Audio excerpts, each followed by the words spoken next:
Good afternoon, mech techs, mech warriors, and nobles in hiding. Glad you could join me today. Oh, wrong tab. There we go. We're into IntelliJ. Hi, everybody. I hope you're all having a fantastic morning. My morning's been pretty uneventful, if I'll be perfectly honest. I've been badgering away? Is that the right term? Badgering away? Beavering away? Beavering away sounds a bit naughty. Maybe not beavering away. I have been hard at work in the code mines. I didn't really want to do anything big, so I've... Hey, Seeker 10,000. Hey, Eric Strazi. Hey, Path Strider. Hey, Psychanic. Hey, Youngster. I see you hiding there. Glad you could all join me. But yeah, I didn't want to do anything big off stream because I'm kind of using my off stream time to do little projects. Hey, Radar. Glad to see you. What do I mean by little projects? Well, so little is a relative term. If you think that a big project is the complete rewriting of all contract-related code, a little project is a revision of every scenario contract and then adding 27 new scenario types. But that's a little project. You know, just something I can knock out in a day, and it's just, you know, a little bit of spice. You can imagine me doing the seasoning man arm thing, spice. Which turns out that guy's actually a massive asshole. So let's have a look at some of the things that I've done. If I head over to head over to MegaMek data. So we're going to go over to Safari, which will probably take us to the void. It didn't, hooray! So I'm going to show you some of the things that I've been working on here. Now this isn't going to cover everything because there's been a couple of other improvements. So this has been an iterative process. There's been like 5 or 6 different PRs related to this, but focusing on the contract diversity changes. So, I really wasn't happy with how samey contracts felt. I didn't feel that there was enough flavor to differentiate a garrison duty from a cadre duty from a, I don't know, mole hunt. So what I've gone ahead and done is, you can kind of see an overview of all the changes here. I went through every contract type. And I've just gone ahead and tweaked contracts, and it can be things like deployment times. Now a contract type is going to dictate deployment time. It's the objectives have all been changed up. Some contracts now have specific modifiers. So you know how with guerrilla contracts, you would always have enemy reinforcements arriving that are going to crush you in every scenario? Well, now we've done things like on pirate hunting. The pirates will always have the bad equipment modifier. They will always have damaged equipment modifier. Aristotle says, what's the difference between the number separated by a / and those separated by a comma? Me forgetting the format that I was using. Basically, that is literally it. I forgot I was using commas. Because I usually use / for this sort of thing, but in this case, for some reason, I decided to use commas. And then when I came back and edited some, because I changed what the baseline was. So when I came back to update this for the baseline that I changed, I clearly forgot what format I was using. But one thing you will notice is that, generally speaking, deployment times have gone up on average by 1 day. So you're going to see slower return times. Seeker 10,000 says, I think the damage should depend on force quality. It's a couple of missing armor points, and this is for pirates only, so I'm not too worried about that. Because this is just to flavor it, and then you really, unless you're paying close attention, you're never going to notice the pre-damaged units or the bad equipment. So I think it works out fine. What's in my pocket? Oh, it's a dog poop bag. Don't need that one streaming. So it just gives a general overview. there's a lot of just small tweaks as well. One thing that has changed is scenario spawn rates, which apparently I forgot to include here. Oh, I did, beg your pardon, I included it here. So, I have gotten so fed up with people telling me, hey, for scenario spawn rates, why don't you just use the tempo in campaign operations? And I don't know why they went slightly Cockney, slightly Australian. Apparently that's what our user base sounds like nowadays. Who knew? But basically the thing is, every time scenario spawn rates come up, some smartass thinks they're the first person to ever suggest that we just use the tempo percentages in campaign operations. And the fact remains that the tempo percentages aren't meant to actually represent how often scenarios are going to spawn.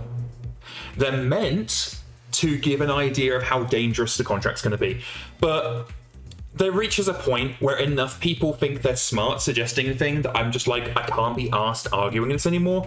So now scenario spawn rates are directly based on the tempo percentages in campaign operations. So the next time someone smart goes, why don't you just use this? I can tell them, we did, go away. In a polite way, because I'm polite most of the time.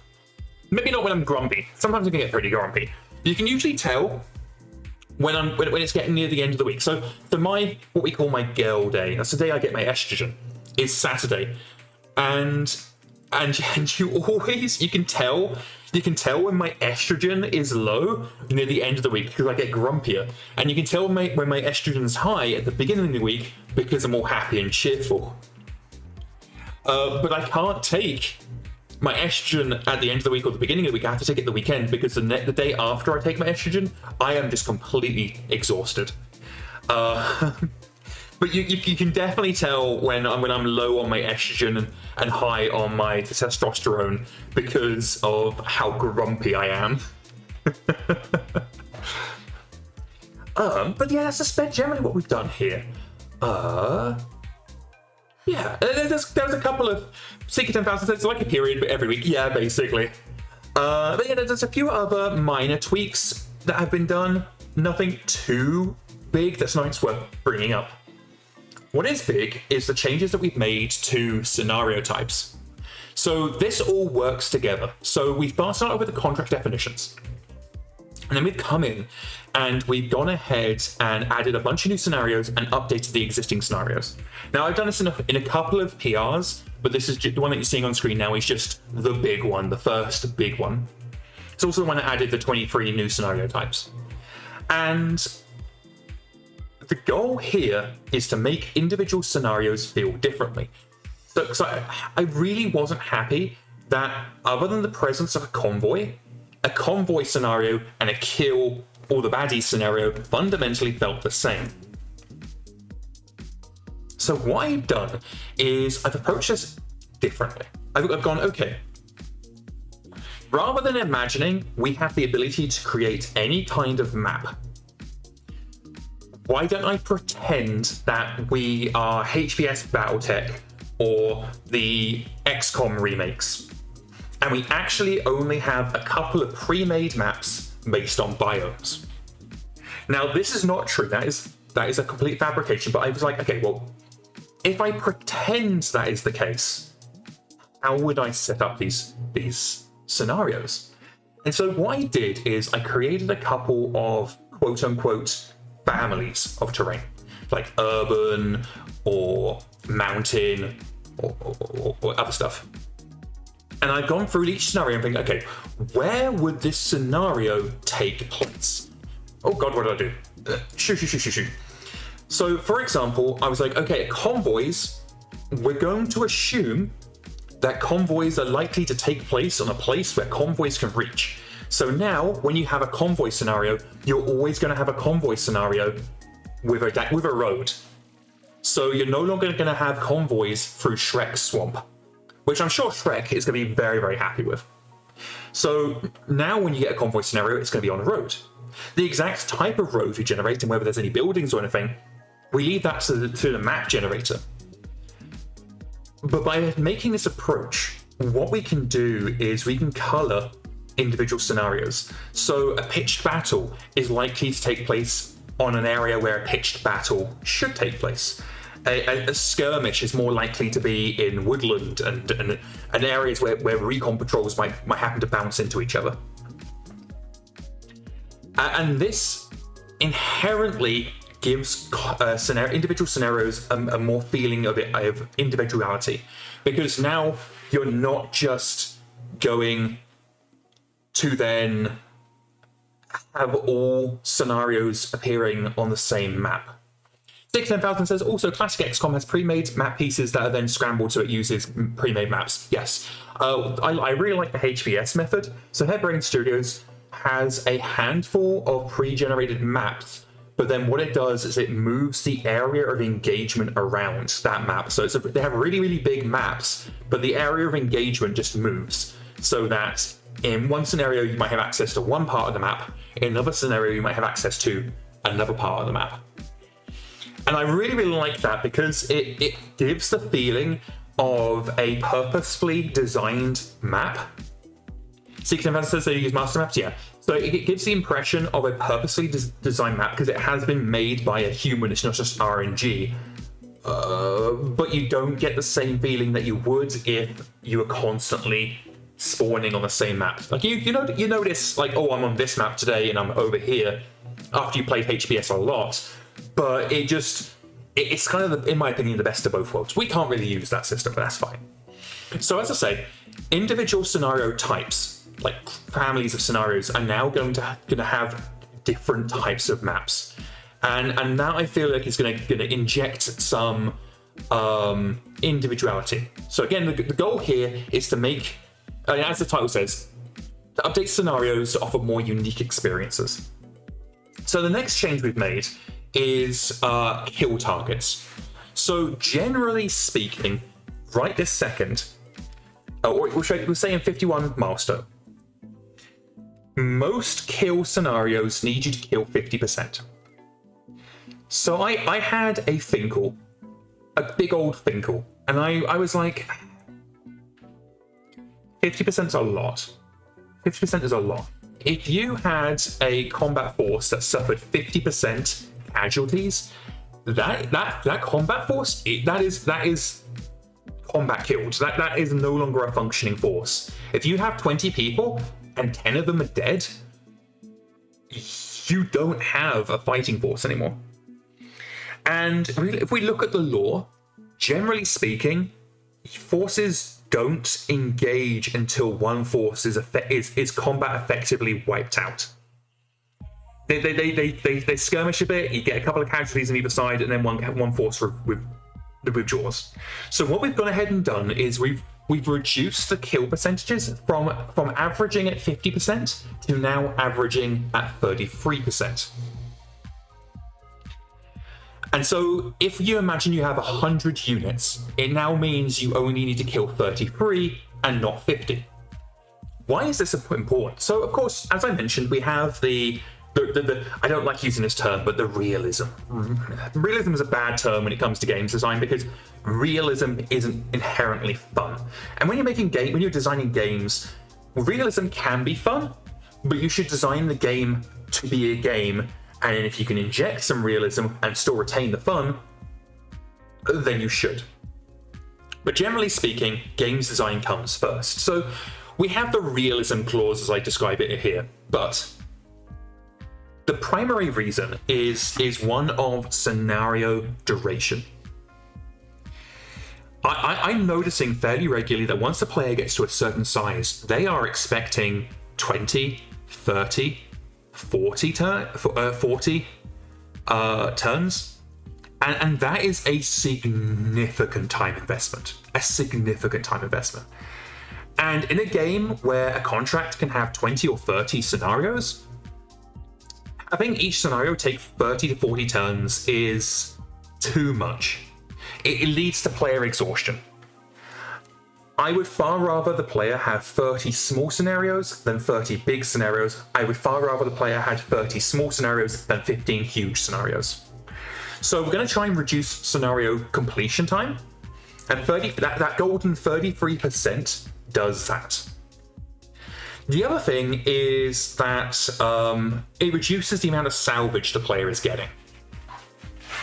So if you have 100 units and you only kill 33 of them instead of 50, that is a significant reduction in the amount of salvage you're going to get from that scenario. There's an additional step as well. So I know a lot of players, when they hit their objective target, they don't end the scenario there. We encourage it because it reduces salvage predominantly.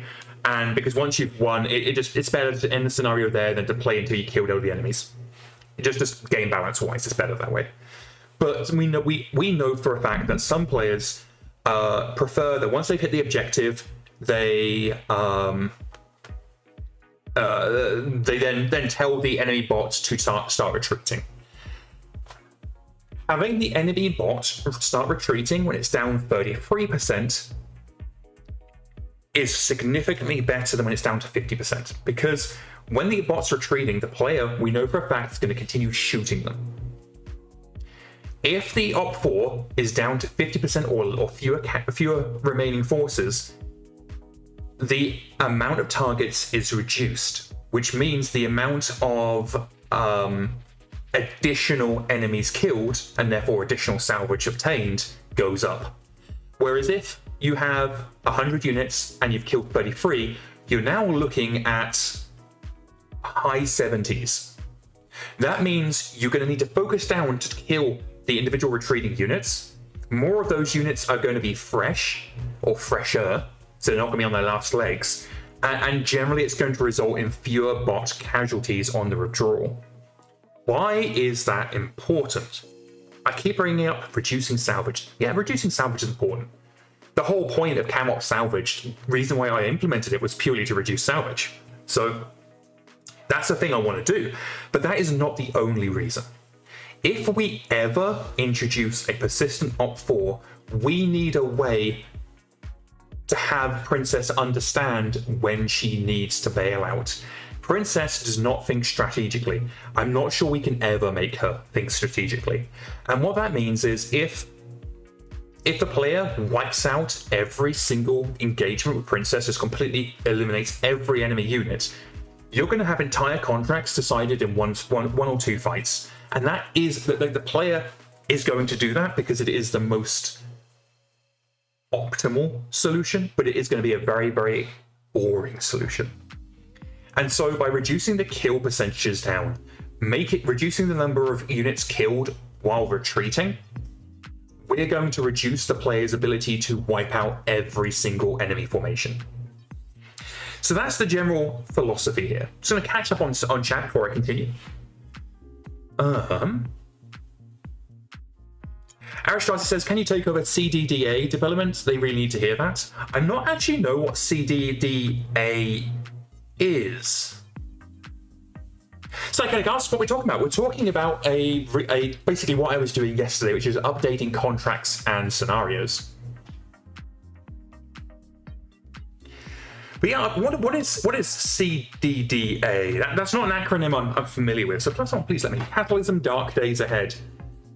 Is that like a survival horror game or one of those survival crafting games?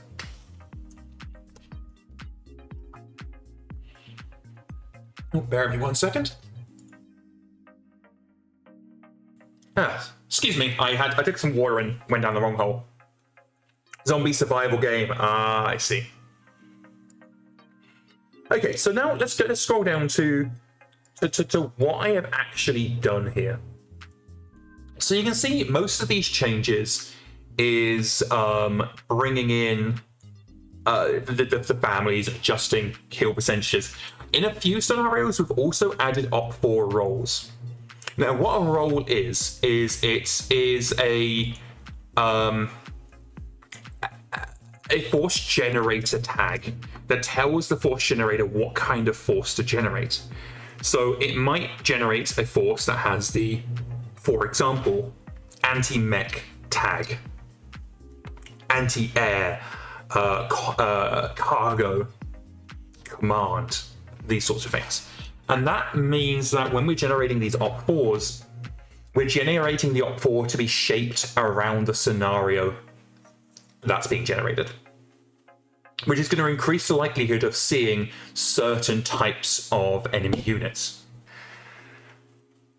Deep Raid is a good example here. We have added a special clause that will always ensure, largely speaking, when you get a dropship scenario, it's going to be in relatively open terrain so the dropship can actually spawn.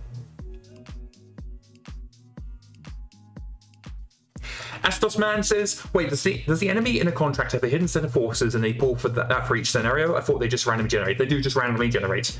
But we can shape what kind of units generates for that scenario. The idea that the contract has a hidden set of forces and they pull that for each scenario, that is the legendary, or the mythical holy grail of persistent Op 4. And players are consistently wanting us to implement a persistent Op 4. And so what we're doing right now is we're implementing systems and changes that will make the eventuality of a persistent Op 4 come closer. So to ensure that one day we can have a persistent Op 4, we are making decisions now that will make implementing a true persistent Op 4 easier in future. I guess that's probably the best way of putting it. So right now, the player cannot decide an entire contract in one scenario. If we had a persistent Op 4, they could. So we are making decisions and changes now to reduce that likelihood when a persistent Op 4 is added. Because with every year, the tools that we need to make a persistent Op 4 are become more available. Because the only reason, because I'll be perfectly frank here, we get asked about a persistent Op 4 3 to 5 times a week. Frequently multiple times in the same day. Just last week, we had a big rash of people asking about persistent Op 4. We were asked 3 times in 3 different locations about when a persistent Op 4 is coming in just one day. So the player base is very, very keen on implementing a persistent Op 4. They really, really want it. So every version, we're doing small changes that makes it more viable to produce a persistent Op 4. Because to do a persistent Op 4 properly, it requires a lot of systems and mechanics and processes to make it work. And MekHQ was never, ever designed with those systems in mind. So it's an incredibly complex task that takes a long time. So to help us move towards that eventuality, we're starting to make changes and implement systems now that will make that a possibility. So I want to emphasize here, there are no current plans to implement a persistent Op 4, but we know it's going to happen. So don't think, oh, in 51.02, we're getting a persistent Op 4. That's not how it's going to work. Maybe next year, maybe the year after, maybe in 5 years, but we know it will come. So we have to make decisions with that in mind. Astos Man, so it would decide such a battle if you implement persistent Op 4, kind of, yeah, basically. Radar says, if there was a drinking game about persistent Op 4, Illiani would get liver failure. Yeah, no, my family would get very concerned if I was drinking that much. But back to what we have done here. So yeah, most of this is just adding in roles, wood terrain types, and adjusting the kill percentages, basically. So that's not super exciting. But again, the whole goal here is to make individual scenarios feel more distinctive, and that's what we're doing. Now, move on to new scenarios. So these are brand new scenarios where what I tried to do was be more creative in how we were doing scenarios. So a scenario wasn't just a case of kill 50% or 33%. Charlie says, is it possible to request particular princess behavior presets from within MekHQ? The preset use makes a big difference. It is, but only using a very, very clunky method.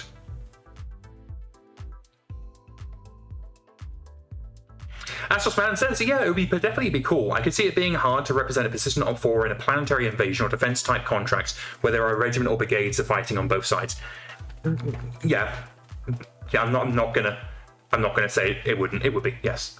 Persistent op-4 is something the player base adamantly wants, but it is an incredibly complex task to implement. Sticker says, does ammo type depend on force type? It depends on your forces and what the enemy knows about them.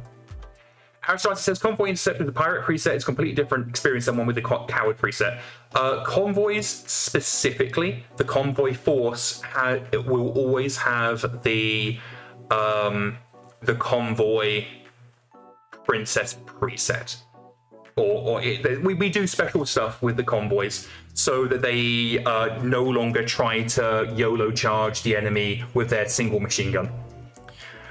We also, I believe we do implement the pirate preset. I'm just not wholly sure. We do a flag in the code that says, hey, these are pirates. I know that for sure. So here's the 27 new scenarios. I'm not going to go through them individually because it would just take too long. But these are basically, the idea here is that I wanted to have scenarios that are just a bit more interesting. And so hopefully this will give a little bit more variety. But that's what I was working on yesterday. There's a couple of other things I want to go over what I've been doing, because I was a busy bee yesterday. So let's over to MekHQ. Seeker 10,000 says, oh, how does that work? Does the game just look at your forces, or do they have to gather intelligence based on what forces you deployed? It's the latter. So they start off guessing, but as they learn your deployments, their ammunition type gets better. So I'm not surprised this didn't pass. What's actually failing here? Check style? Okay, I'll check that in a second. So what we've done here is a big update to how Stratcon handles ocean hexes.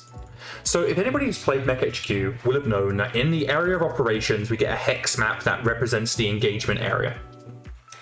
And one of the tiles that you can get is an ocean tile, an ocean hex. And how it currently works in 51 Milestone is we don't generate an ocean scenario if you deploy to the ocean hex, because mechs don't float. And it would be awful. Nobody would have a good time. And I wouldn't have a good time because people will be constantly complaining about it. So instead, what we do is we generate scenarios with a lot of water. But the way MegaMek generates scenarios with a lot of water basically means that you end up with, rather than an ocean battle, you get a battle in Shrek Swamp. And anybody who has played in a lot of MegaMeks, in a MekHQ campaign with a lot of water hexes will know Shrek Swamp is not somewhere you want to have a battle. It is incredibly awful. Princess fails. The player doesn't have a good time. It's just crap all around. Radar says they hate swampy terrain. Yeah, it just isn't a fun place to fight. So what have I done about it? So we've gone ahead, and I'm just going to read the title out because that basically explains everything. Because our PR titles, which is what's up here, basically they act as our patch notes. So we're always quite descriptive in them. But so ocean tiles will now generate ocean scenarios. So if you have a battle on an ocean, you're going to be underwater. Okay? You might think, oh god, Illiani, it sounds terrible. It does, but there's other reasons. Scenarios and facilities will no longer spawn on ocean hexes, so you are not going to get scenarios or facilities on the ocean hexes. You can no longer deploy to ocean hexes. Ocean hexes are now automatically scouted. So when you deploy, you're going to have the land masses that you can play with and you can do stuff in, and then you're going to have the oceans, which are going to be fully revealed. You know where the water is. You know there's nothing there, and that's going to reduce the area you need to scout. It's also going to reduce the sort of the area of engagement, and to make sure we still have a playable area, or at least 25% of the Stratcon sector has to be solid ground. So this is just going to add a little bit of flair. Now, the intention is at a later date, we're going to add in the ability for Princess to generate boats. So you can have a good old-fashioned Trafalgar battle in MekHQ. That's fine. But right now, oceans effectively are being blocked from StratCon scenario generation. So no more battles in Shrek Swamp unless you have a Swamp Hex. In that case, you kind of, it sucks to suck. But at least ocean hexes are no longer going to be effectively just more swamps. There's one other thing that I've done, and that's basically what I was literally just finishing up when we were in the pre-roll. So let's have a chat about my final projects that I did yesterday before we move on to what we want to do today. So let me have some more water. As always, my throat is hideously dry. So what have I done? Basically, I've updated command rights. So one of the really, really good things about me streaming my weekly MekHQ play is that I now actually play MekHQ instead of just developing MekHQ. And that's giving me insight into how we can improve MekHQ and some of the problems. And one of the things that I'm really, really not happy with is how big scenarios are getting. So in the Scrotorius Bastards, we are on our third, possibly fourth contract. And we're already seeing scenarios that consist of about 30,000 BV per scenario. And that's a lot of units in the late Succession Wars. And I don't like that. I don't like that for a few reasons. And some of these reasons are going to sound very, very similar to why we've reduced kill percentages, but that I described earlier. But basically, it makes the scenario take a really long time. It makes the player sit and watch Princess play with herself for half the game. It increases the amount of salvage, which therefore increases player speed of progression. And it reduces the amount the player can control how big their scenarios are. And so what I've gone ahead and done is I took a big review of what the main issues were. Now, a lot of that comes to random facilities and random modifiers, and I don't have a lot of control over that. We've already nerfed random facilities. We've already nerfed years ago at this point modifiers. So I've done what I can with those. But what hasn't been nerfed, or at least has, but not as much as it should do, are the extra units that come from command rights. So, what do I mean by that? Now, there are there are 4 different types of command rights. You have integrated, house, liaison, and independent. Why do these give extra units? So historically in MekHQ, we've used extra units in scenarios to give the feeling that you are working under a specific command right. So under integrated, you will almost always deploy with an extra lance or more of allied forces. Under House and Liaison, you will always spawn with an extra, well not always, but you'll frequently spawn with an extra command unit. And independent unit getting extra, but integrated is the real problem, because if you think about it, a single lance, if that's an assault lance, that's adding a lot of BV to the scenario. And the enemy's BV allowance is based on the combination of all forces on your side. So if you have a, I don't know, say 10k lance, and the and your ally deploys a 10k lance, suddenly you're now having 20,000 BV of enemies, and even though you've only deployed a lance, you're now getting a 40,000 BV battle. And that's a lot. That's a lot. So what I've gone ahead and done is I have adjusted how the different command rights work. And rather than trying to differentiate command rights with extra units, we're now differentiating command rights with how the how turning points generate. Now, turning points are scenarios that can increase or decrease your campaign victory points, which help determine whether you win the contract. So how do these work now? Well, integrated is, as it already is, all scenarios are considered turning points, which means you kind of need to deploy not necessarily to all scenarios, but you have to be quite judicious in what scenarios you do deploy to. However, we've completely removed the extra units from integrated. So you are no longer going to be deploying with extra people.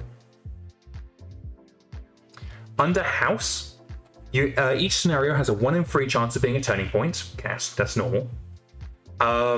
In turning points, you will have a single unit from your employer to fight with you, just one. Under liaison, you again have a 1 in 3 chance that scenario will be a turning point. However, you will never be joined by an extra unit. And in independent, you will never be joined by extra units just because it's a turning point, and scenarios will only become a turning point if you have fallen below 0 campaign victory points. So if you screw up a crisis or whatever, and you're down to -1 campaign victory points, you'll immediately get opportunities to right the ship, as it were. But generally speaking, independent, you ignore victory points. So what this means is integrated to house, to liaison, to independent. The more independence you have, the less restrictive victory points and allied forces are going to be. And this means that we're no longer trying to represent command rights by just adding more shit to the battle. We've also made some other changes elsewhere. Now, this is part of the contract rework, but I wanted to highlight them now. So, under cadre duty, you know that your scenarios will be joined by trainees. That is no longer the case. So we are no longer putting in useless trainees that die every scenario into your scenarios. They can still appear as a random modifier, but generally speaking, that's no longer going to be the case. So nowadays, how we represent a cadre duty is some of your forces have to be assigned to cadre. Basically off-screen training NPC forces. We're no longer going to give you sacrificial trainees. Radar says, hey, I took care of my trainees. Yeah, maybe you did. But the fact remains that those trainees were generally quite useless. I know for a fact most players just use them as a sacrifice screen, and they just slowed down the scenarios unnecessarily. Arishai says that you love your trainees. Well, now you can love them off screen. And I want to emphasize, when we're referring to the trainees, we're not referring to your trainees. We're referring to the extra trainee NPC forces you get on cadre duty scenario contracts, not your training formations, which are a you thing. Those are sticking around.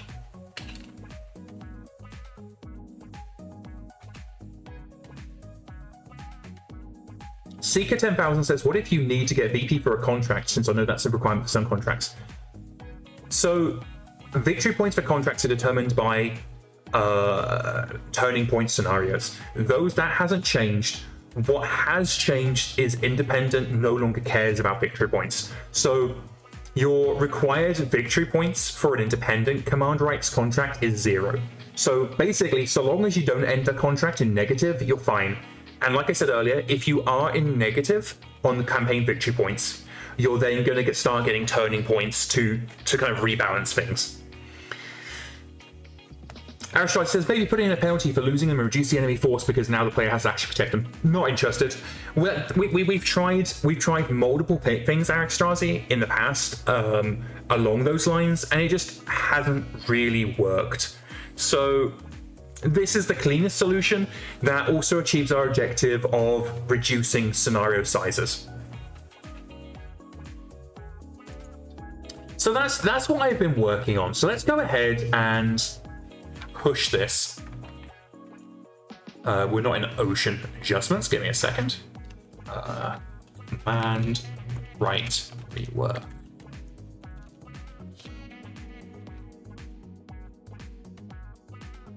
And we're going to wrap this into the contract overhaul as well. So I just need to make sure that we haven't got anything polluting this based on... That's all good.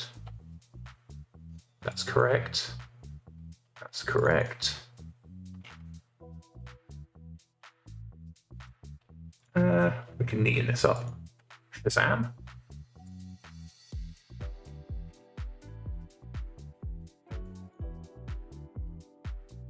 There we go.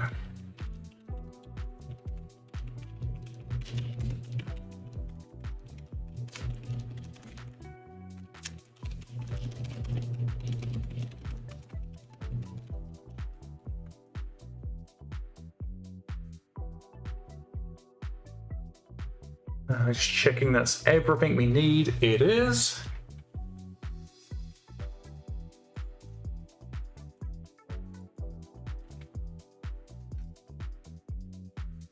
So we're going to head back over to Safari so I can push this.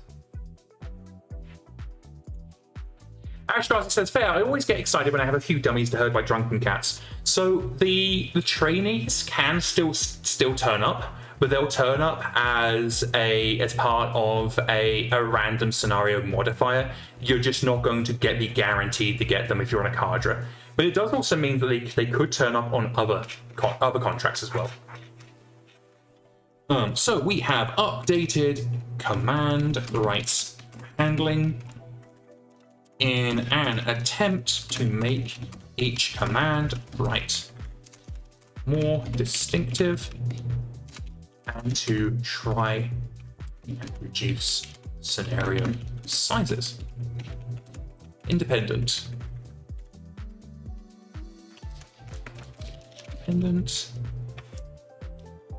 All scenarios count as turning points. Unchanged. Removed. Integrated. Forces. From scenario generation.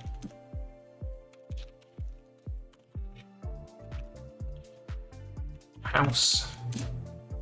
1 in 3 chance for a scenario count as turning point. Unchanged. All turning points have a house officer present. Non-turning points don't. Liaison. First of all, that's unchanged. Liaison removed. Liaison presence from scenarios.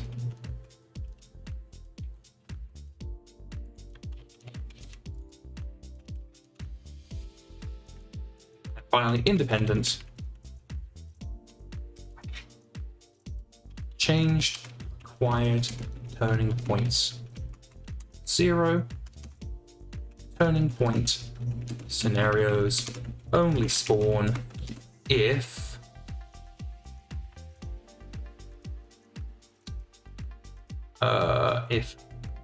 current CVP is below 0, at which point all scenarios turn points. There we go.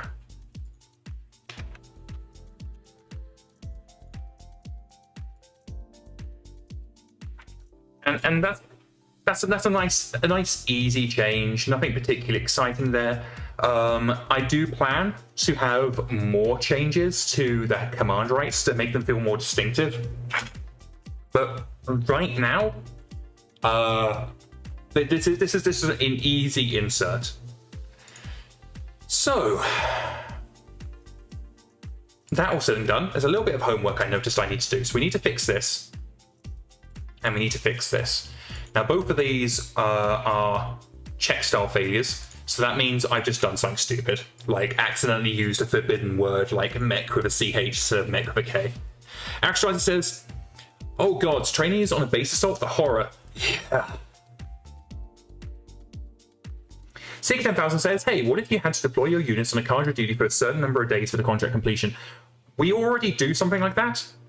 So how cadre duties work is you are required to segregate, to basically partition off a certain percentage of your forces to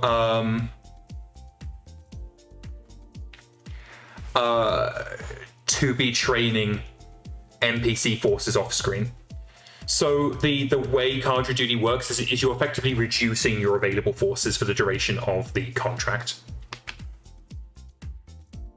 So let's find out, what did I do stupidly to cause check style to fail?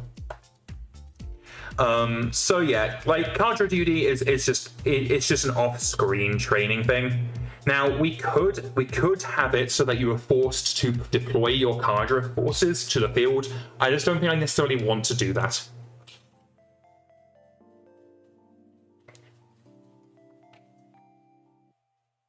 Ah, there we go. What is the problem? The problem is we don't need this anymore. There we go. So that should pass check style now.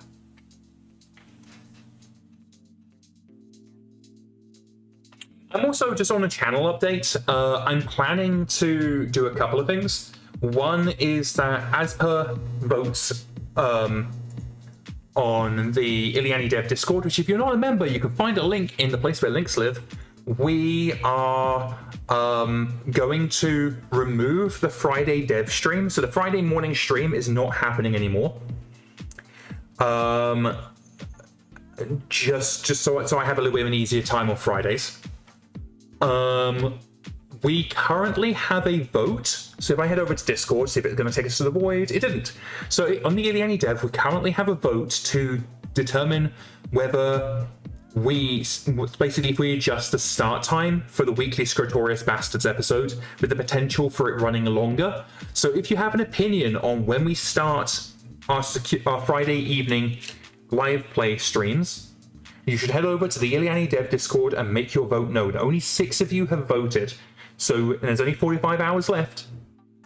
So if you have an opinion on when we should start the actual play streams each Friday evening, you should head over to the Discord, vote now, because after like next 2 days, there will be no more voting. So just be aware of that. The Illiani Discord frequently has polls, so I can get a sense of what you guys want from our streams. So, yeah.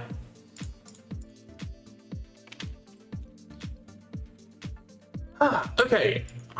So that's all good now. So let's just fixed method. Cool. Get that pushed, get that committed. There we go. And there was one other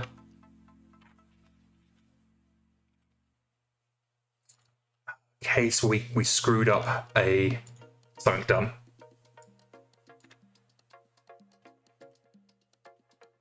There we go. Actually, says, I've got to say, I'm really happy with the community coming out so strongly for you preserving mental well-being. It makes me happy. So the thing is, I was doing okay with the double Friday stream. So it wasn't really negatively affecting me so much as me wanting to, because the Scrotorious Bastard streams, those are the entertainment streams as opposed to the educational streams. And so I kind of wanted to be more energetic on those streams, and doing a 4-hour stream, then an hour and a half break, and then a 4-hour stream just meant that I wasn't really... I just wasn't happy with my energy levels. And I just want to make sure I'm giving you guys, because some of you guys are subscribers, some of you guys are literally paying for me to do this stuff. And so I want to make sure that you're getting the most out of your money, because you could be following anybody, you could be subscribing to anybody. You've chosen to subscribe to me. Why is this broken when I didn't change this? Or did I? I think I did, actually.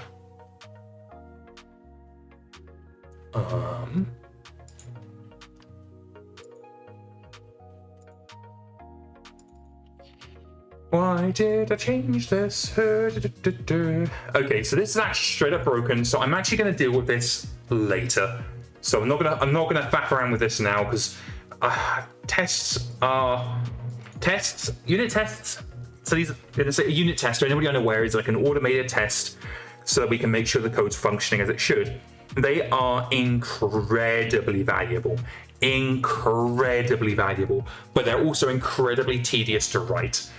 And I would much rather sit on my computer in the evening off stream and dick around with unit tests than force you all to spend 4 hours watching me dick around with unit tests and not actually doing anything interesting. So we're going to merge main in. Now, it's going to conflict, but it's not going to conflict in a major way. Basically, we've slightly changed how faction hints works. Nothing too terrifying here.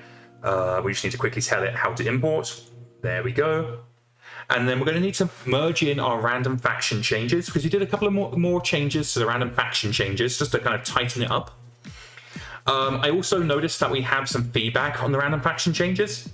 I should clarify, what are random faction changes? So we're in the middle of the biggest refactor and rewrite in the history of the project, and that is the contract overhaul.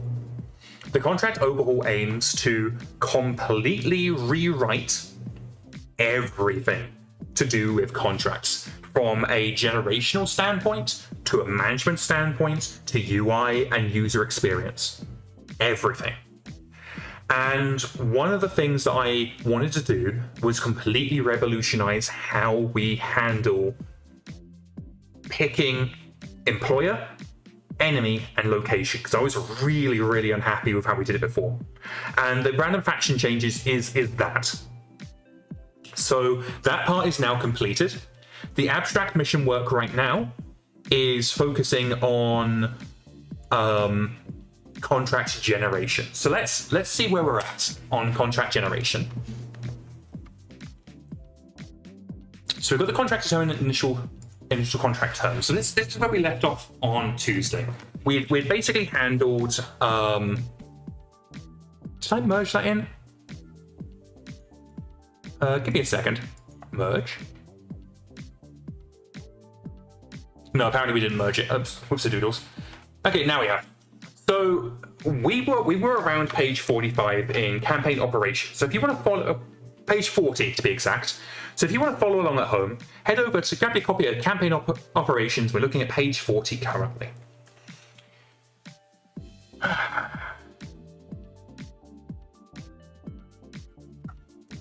So what I'm doing is I'm just checking something, because I know in MekHQ we limit government contracts. So these are contracts where you are, say, part of the Federated Commonwealth, and the Federated Commonwealth is giving you these contracts.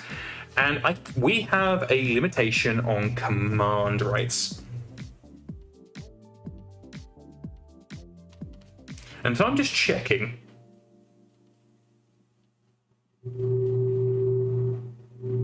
whether that limitation on the command rights that government forces can have actually has a rules as written basis, or whether that came from the great Bible of making shit up.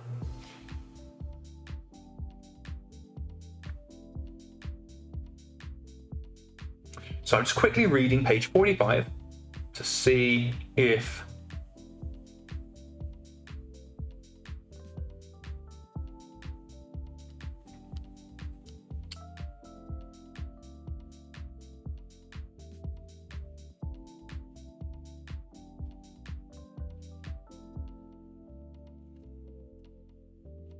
So I'm not seeing anything in the rulebook that says you only get... Yep, fantastic. Okay, so government forces are no longer tracked in integrated and house commands, which makes me very, very happy. Now, it is entirely possible that you're just going to get those just because of how modifiers work, but I'm really, really happy that now house campaigns aren't so hamstrung. Oh, we are very close to finishing Operation King Crab.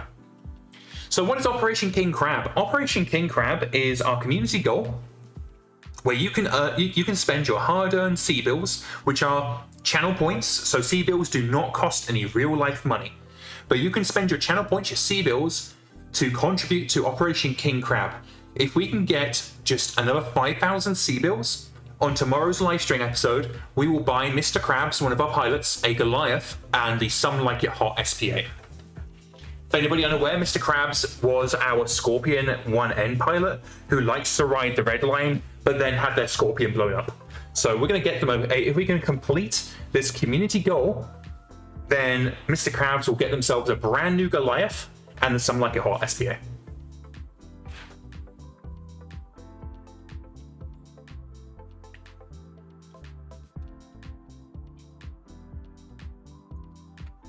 And if you complete it early, we will probably do a new operation tomorrow.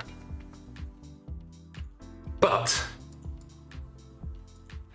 let's jump in and see where we're at.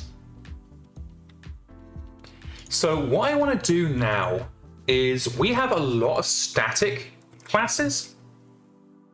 I don't know if can we just define this as a static here? We can't. I didn't think we could, but you never know.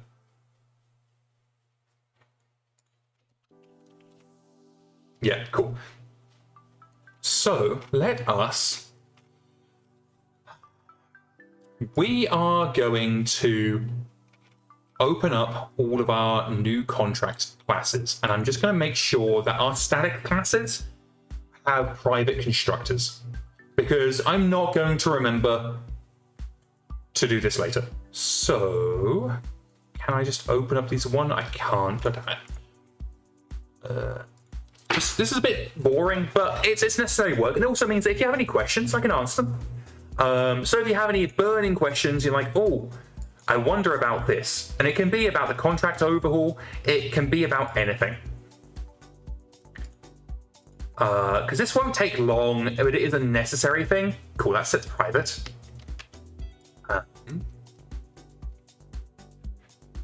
This is a static class, so static classes don't need a constructor, and we're setting the constructor to private to make sure that nobody is thinking, oh, I can just update this constructor. Now, a smart person, and I'm not a smart person would add a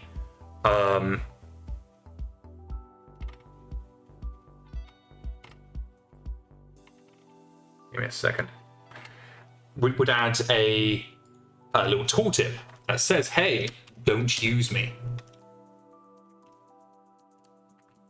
But we're not smart, so we're not going to bother. Maybe I'll do that later, but later is not now.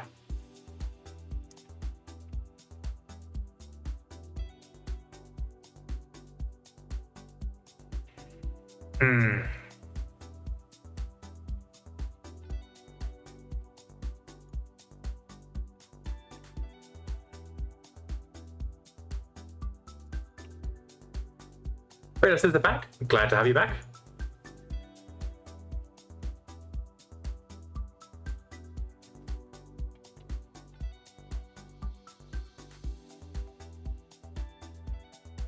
Interesting that we're never using this. I'm going to leave this class open, and we're going to investigate that in a moment.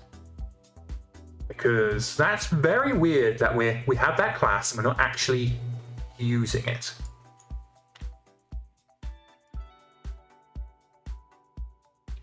Oh, we have, we don't need that, we don't need that, we don't need that. These are classes we set up, were never actually used.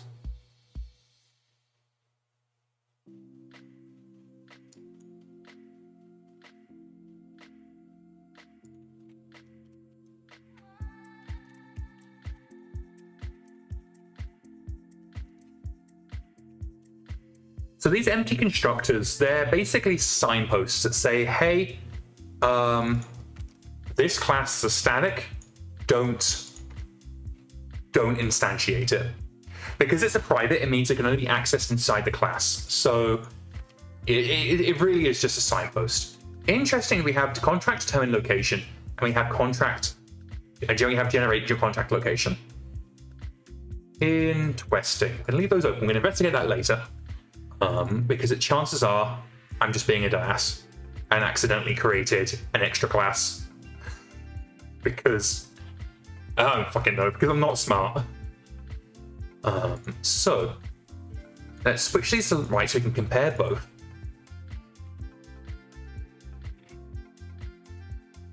What is the differentiation?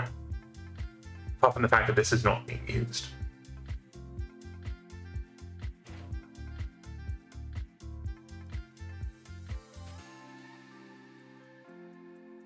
Yeah, okay, so determine contract location and contract determination location, it's just a dum-dum on my part.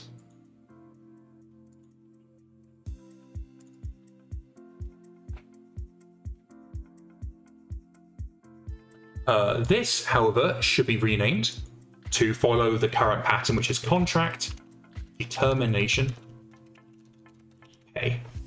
And the reason why we're calling it this, contract determination pay, is specifically and only so that all these classes will appear in one block.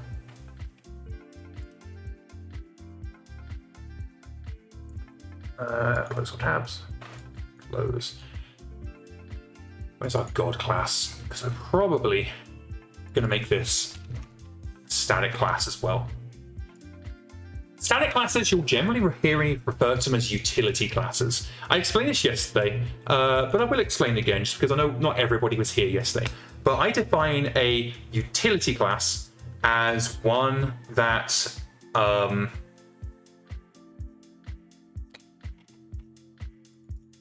times did I use? 4 times.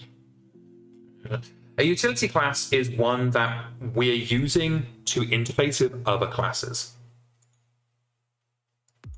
And so a lot of that is just, I'm falling over my tongue. Basically, I'm repeating myself at this point. Yes, basically, I use static classes as utility classes. They exist to perform certain roles, but we don't need to store the data. So it's kind of like an input-output machine. You input the stuff, and it outputs the stuff. As opposed to a data holder, where you input the stuff, and then it holds the stuff to be used later.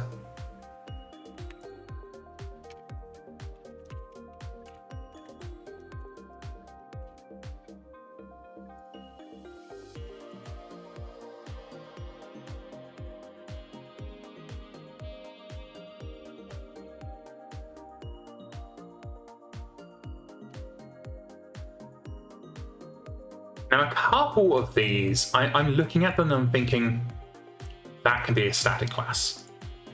So, Comstar Mission Target Finder, which is a special handler so that we can find contracts for Comstar. And our Comstar contract, where the Comstar is a defender, will always be on a planet that Comstar controls, or it's going to be on a planet that has an A or B rated HBG. Otherwise, Comstar has no defensive presence there. But I also saw that Pirate, we're not seeing this as a static either. So I feel like these, we really should make them static. I don't think we benefit from this whole thing. So we're going to add as to do, and I'm going to deal with that later. Make it static. There we go. So that can be a problem for future us. I want to do some fun stuff today. I don't want to just be doing homework. So updated and added empty constructors. There we go. Construct. That's even worse spelled than what's before. Constructors. Yeah, that's probably right. There you go. Okay. So we're coming back down to contract negotiations. We've got our initial contract negotiations down, hooray, but Seeker 10,000 says, hey, can battle armor be salvaged? Certainly can.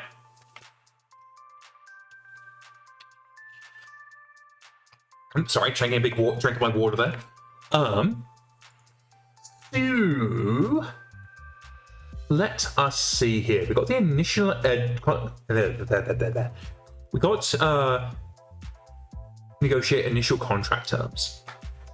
But how about we add Tiger, you can't have my water. Seeker 10,000 says, okay, because I haven't seen it. Check the rules and campaign operations as to what constitutes destruction versus totally destroyed.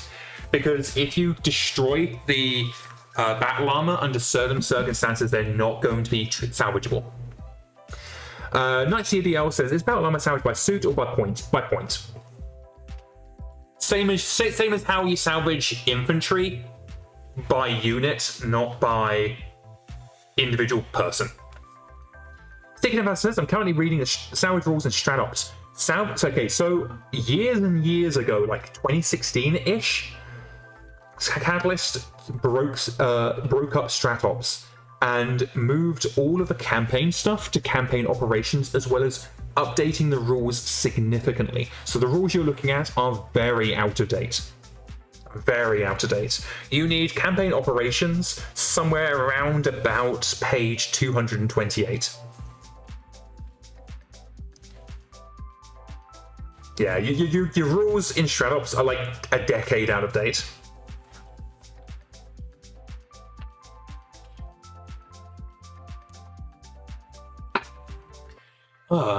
Okay, so public Statino negotiations data. What do we want to do here?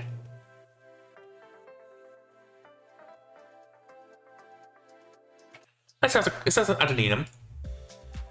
We're going to add a very, very simple enum that is contract negotiation clause. And that is command rights, salvage rights, transport rights. We need to grab a legal statement. Seeker 10,000 says, has that new version of the rulebook come out? You mean the core rules? If you're referring to core rules most likely will not cover salvage. That is... But yeah, no, it hasn't come out yet. Campaign operations, the campaign rules, is not going to be replaced for years, if ever. So you can grab campaign operations and feel confident that it's not going to be invalidated in a week's time. So Total Warfare, BattleMech manual, don't get, but campaign operations, you can safely buy that. So, renegotiate contract term. So for this, we need player negotiator. Actually, just copy this.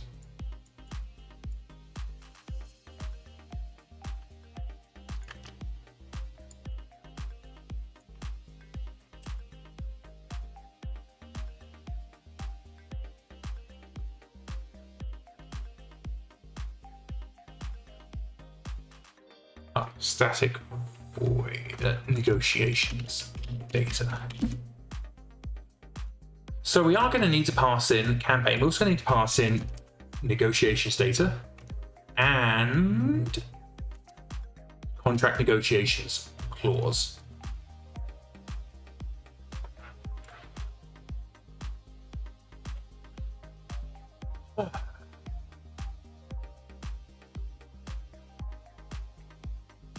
So here we are going to have a switch with clause. We're going to mark this as a return because we're going to cheat. Because if we mark it as return, IntelliJ is going to offer to create it for us. Ha ha ha ha ha. And we're just going to tell you back off return.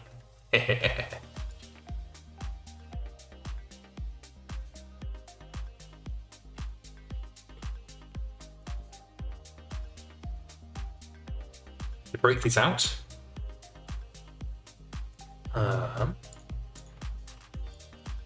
Negotiate contract command rights.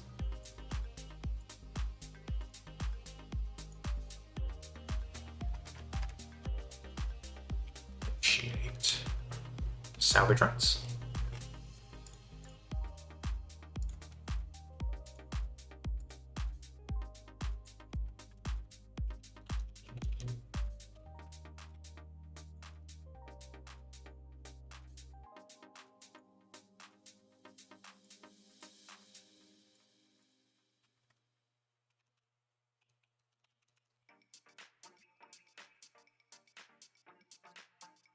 Okay, so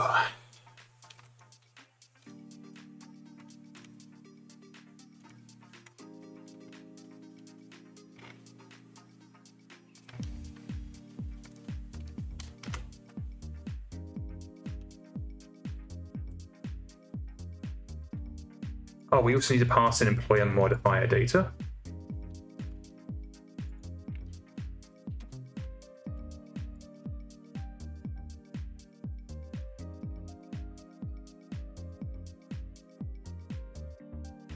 Oh, this is a mistake. Why are we generating a new employee modifier data? We've already done that elsewhere. Okay, interesting. I'm glad to spot that.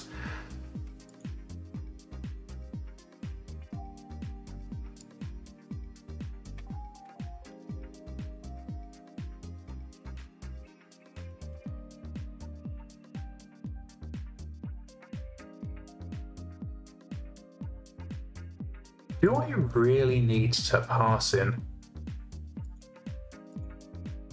his pirate campaign?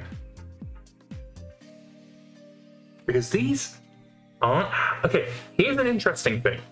Pirate says for negotiating clauses use investigation, but pirates don't negotiate, they get fixed.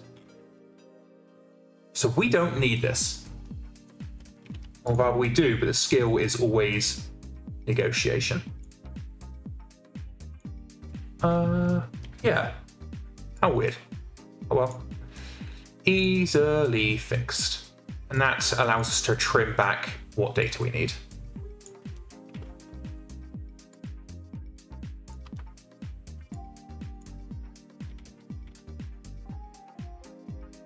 Realize there's a lot of when tripping rules actually succeed in my favor. Yeah, that doesn't happen often.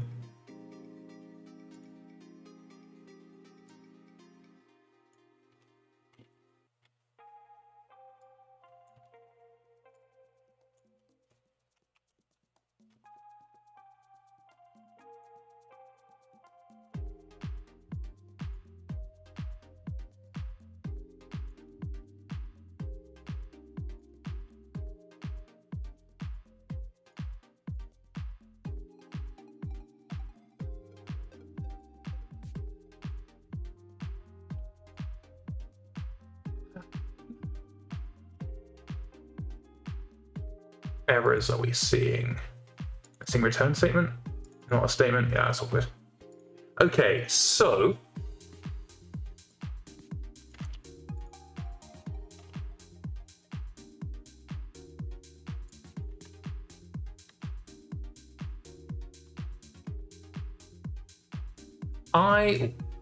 one Dino.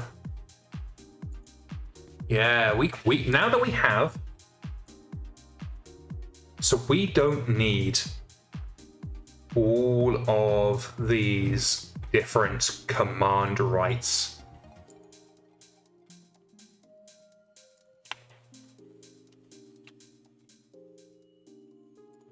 We can simplify this significantly.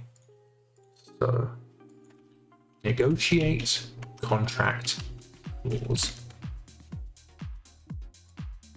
For a data campaign, we're also going to need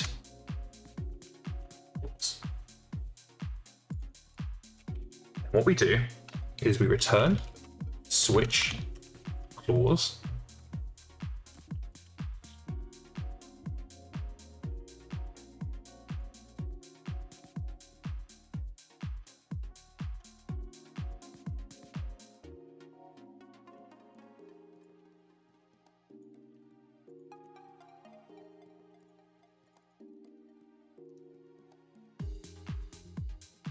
Is autocorrect going to do it for us? Yes, and yes. Fan-fiddly-tastic.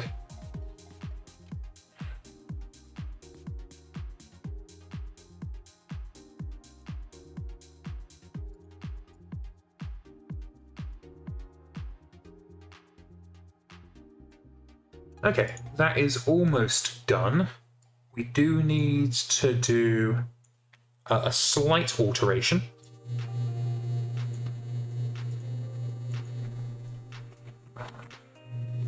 Right.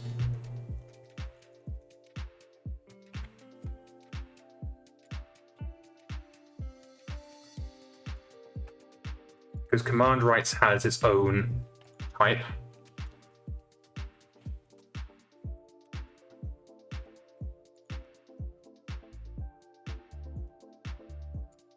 We now need to add a default value. And the default is going to be throw new. There we go. Let me just get rid of command rights, and we are kosher. So why does this help us? So right now we're doing all of this. We've got all this boilerplate. But really, all we need to do is this.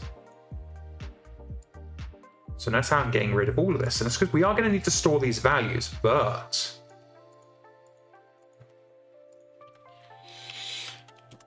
for clause in clause values, if clause is command rights, we're going to do one thing. Otherwise,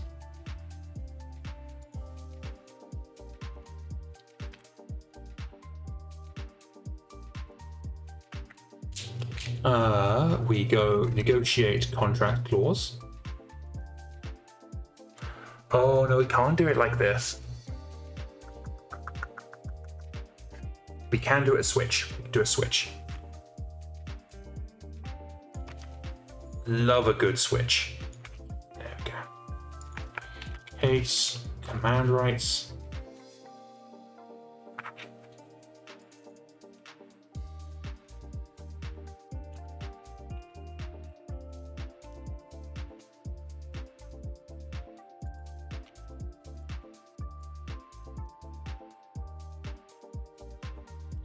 Now it's going to tell us that we can't,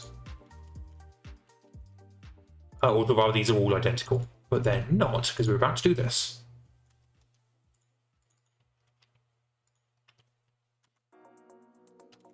If you are enjoying what we're up to here, and you'd like to support the channel, please feel free to hit the follow button. That will allow you to be notified of when we go live. When do we go live? Right now, we go live Monday, Tuesday, Thursday. Those are live development streams. And then on Friday evenings, we have an actual play. If you are really, really enjoying yourself and want to support the channel even more than just a follow, feel free to hit the subscribe button. You'll get access to a bunch of exclusive emotes, as well as the peace of mind knowing that you are adding to the Get Illiani a New Computer fund, which I really do appreciate.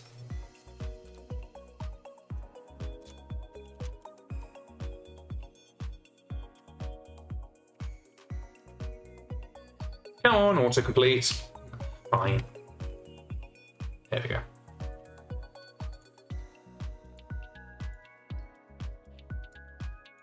And there we have it.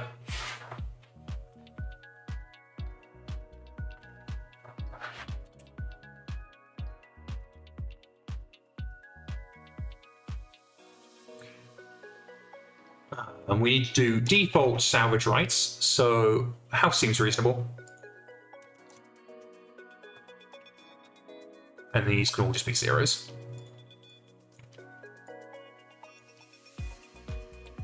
There we have it.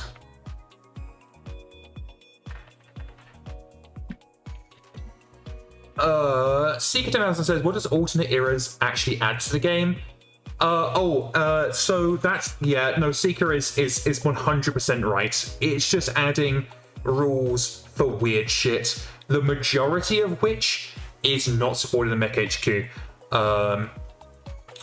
I say majority. Basically, most of it is, but robotic and drone systems aren't, and people are constantly asking us for that, unfortunately. But yeah, it doesn't add a huge amount. It's very, very, very skippable, honestly. Okay, so we are back to renegotiating contract terms.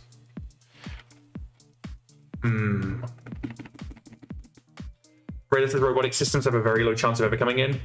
I'm not wholly sure of that, honestly. I feel like we could probably conjure it. Just nobody wants to because it's not really something that matters in the grand scheme of things.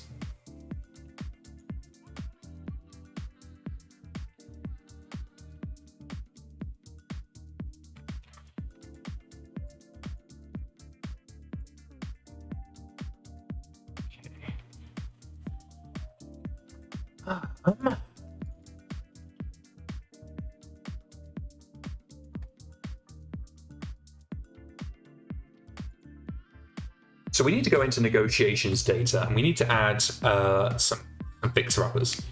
So public negotiations data, and we're going to say update clause. No, can't do update clause.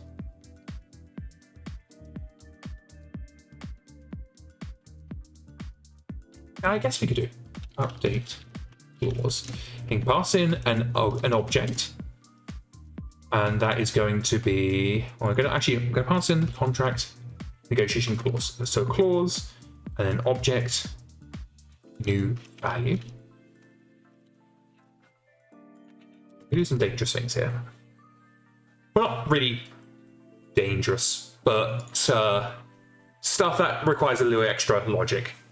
So first up, we're going to make a return value switch based on piss off, based on clause. And again, we're doing the return because it just allows us to get the error, and then we can quickly add in our various shenanigans.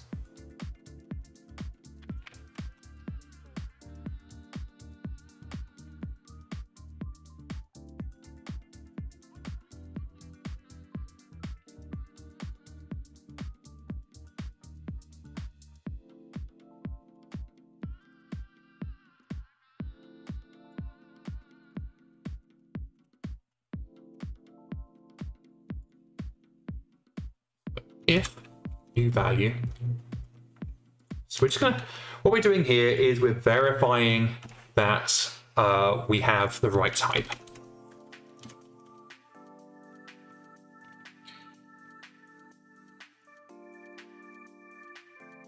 This is going to be very much the pattern that we follow here.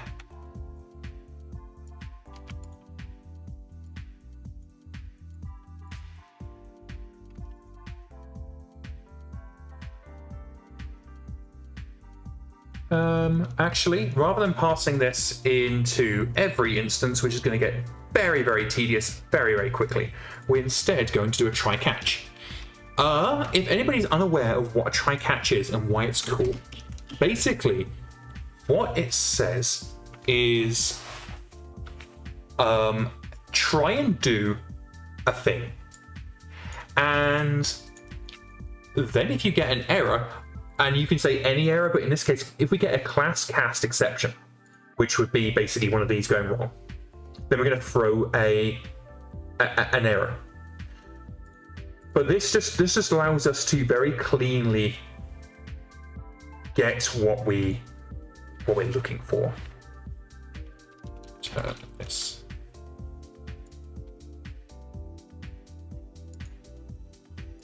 Have we got a return? Why are you saying we haven't got a return? Missing return statement. Well, if we haven't returned at this point, we can just return this. There we go. So we're going to come into this, we're going to hit update clause, and then we're going to say, hey, try and update this using the values that we set, and if we accidentally pass in the wrong value, throw an error, and then just to return the object unchanged.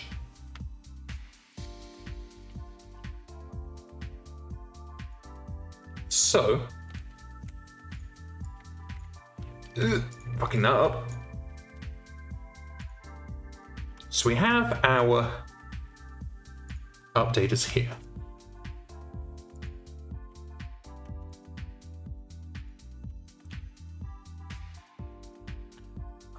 We don't need this anymore. So we don't need to have our default values.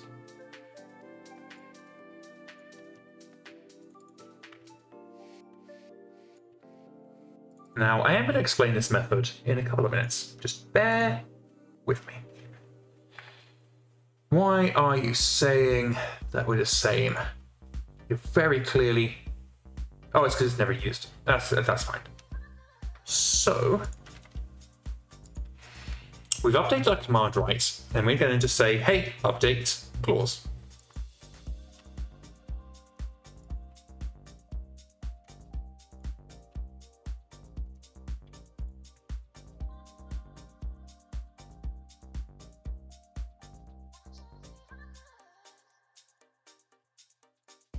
I think this is duplicate.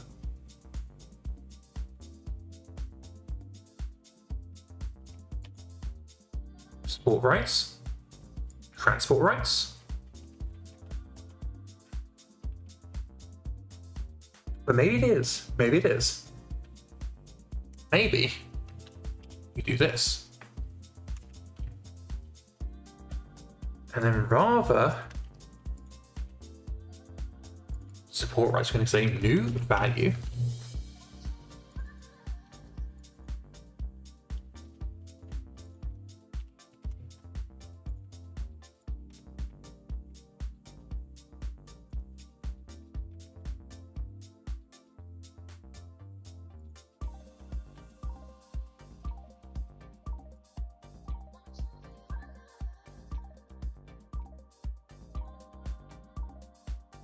There we go, that's cleaner.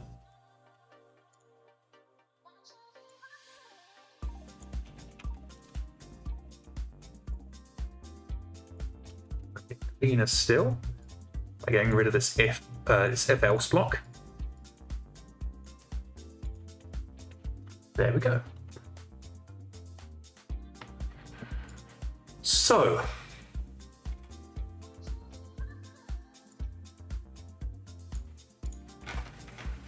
we have our negotiate initial contract terms. So this gets called during contract generation and gives us our initial terms, as you might guess. Then we're going to go into renegotiate contract term, in which case we pass in a specific term, and if it's command rights, we're going to do command right thingies. Otherwise, we're going to do contract clause, the specific contract clause. Now we potentially could make this an object as well, but I'd really rather not, if I'm being perfectly honest. Because this guarantees that we're passing in the right stuff. But that covers renegotiating contracts. Do we have any comments about that in our God class? Let's have a look. We do not, because we don't need it. So let's walk through this. We're saying, hey, give me a contract. We generate employer, type, enemy, and location. Then we come in and generate. We fetch all the employer modifier data. Then we come in and we get contract pay data. Then initial negotiations. And then later, if we wanted to do ad hoc negotiations, we could.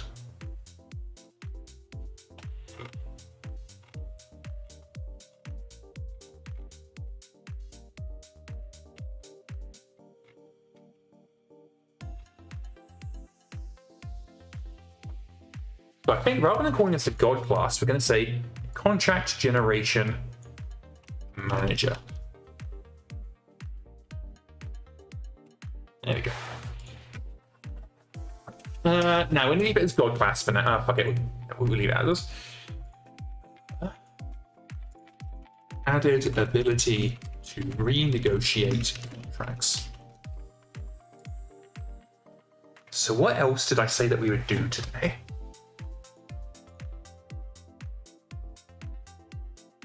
So we're reviewing our work and considering a placeholder UI. That's going to take a lot of work. It would be very useful for testing. So normally, PS359 says, so when you say renegotiated, it's miscommit contract or the input you have at the start of the contract. It is the input you have at the start of a contract.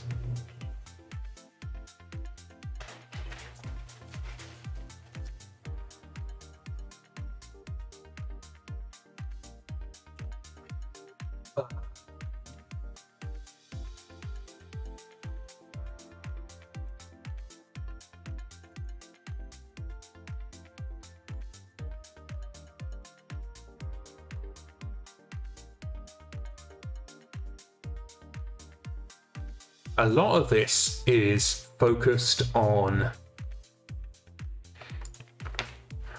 I think really what we need to do at this point is get this pushed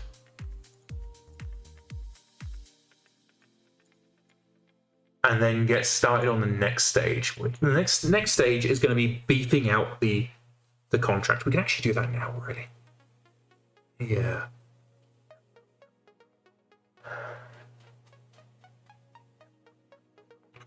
Let me have some water and have a think.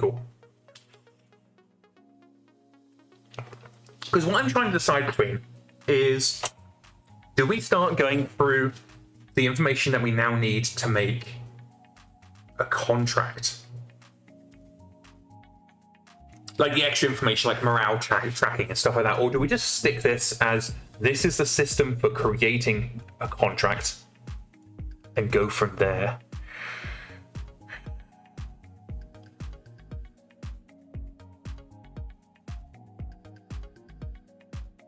Hey Feisman, glad you could join us. I think, if I'm being perfectly honest, how much of this do we need to push? Okay, it's not too bad. I think if I'm being perfectly honest, this is lightweight enough that it's going to be very testable. The only thing I feel like we need to change is how the files are structured, because we've got some stuff down here that really should be in contract generation. So let's go ahead.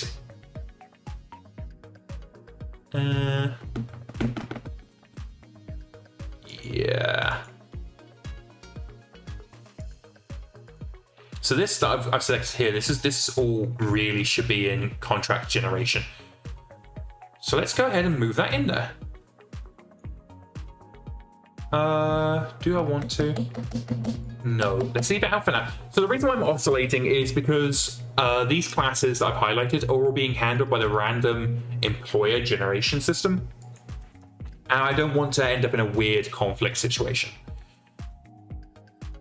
However, we can go back to our random faction changes, because I received some feedback from Psycho Monkey. They gave me a list of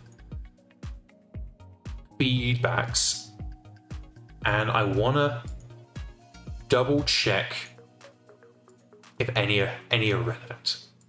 Now, they did say that some of these might not be relevant, but they're predominantly like questions that they had that they would like answered.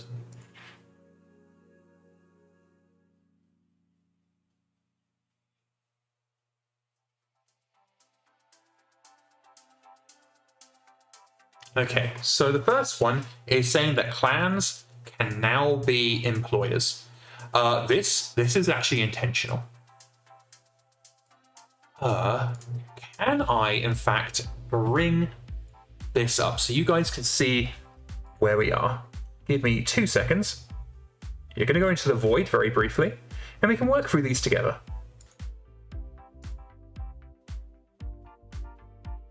There we go. Okay, so what we're going to do, we're going to have a look through. So what PsychoMonkey did is they had Claude review the PR just to kind of be a sanity check, because it's a very, very long PR. It's like 6,000 lines long. And 1 second. I'll explain the issue in a second. So my desk has like bars at the back, and somehow I managed to get my flip-flop, my house slipper, stuck on the bar. So back to this. So as a preliminary, just so we can get a sense of, hey, is there anything glaringly wrong? And this is like a preliminary check.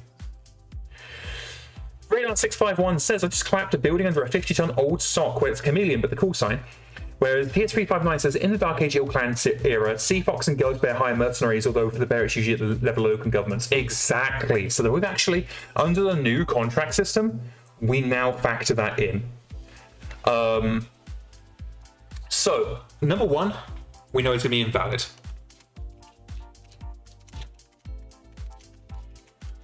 So I'm just telling PsychoMonkey the number one is invalid because some clans use mercenaries in Ill-Clan, and that we've added code. We've added code to cover this on a yearly basis.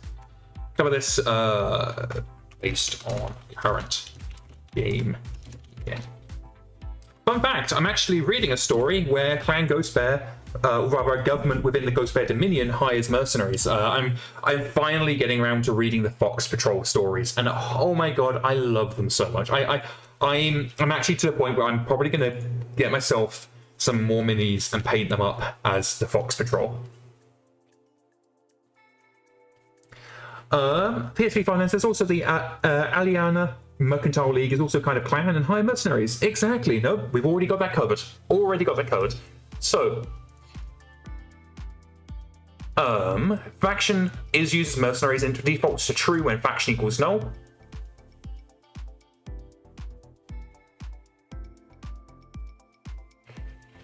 The value uses an exclusion filter. Defaulting to true means a faction with missing faction 2 data is never excluded. Missing data expands the pool instead of falling.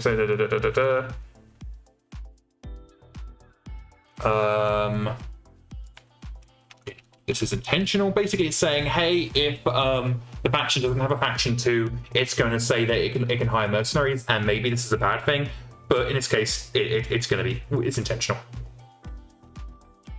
The Fortress Republic Full Seal versus Terra-only phases are indistinguishable.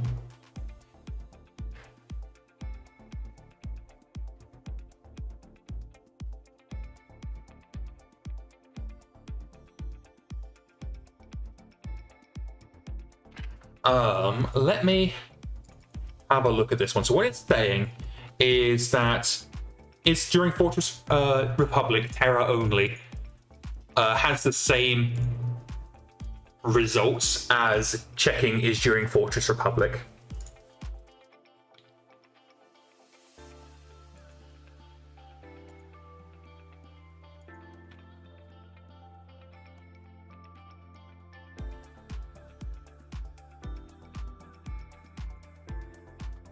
Which is correct. PS359 says the Fox Patrol stuff is great. I love how Katie Ferraro just wants to be a mech warrior. She's like a fan who got to play for the team. Yeah, I'm on the. Or rather, I've just finished the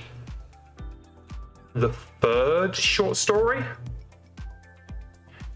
Yes, the third short story, and I believe I'm starting on the novel soon. No. The next one's another short story.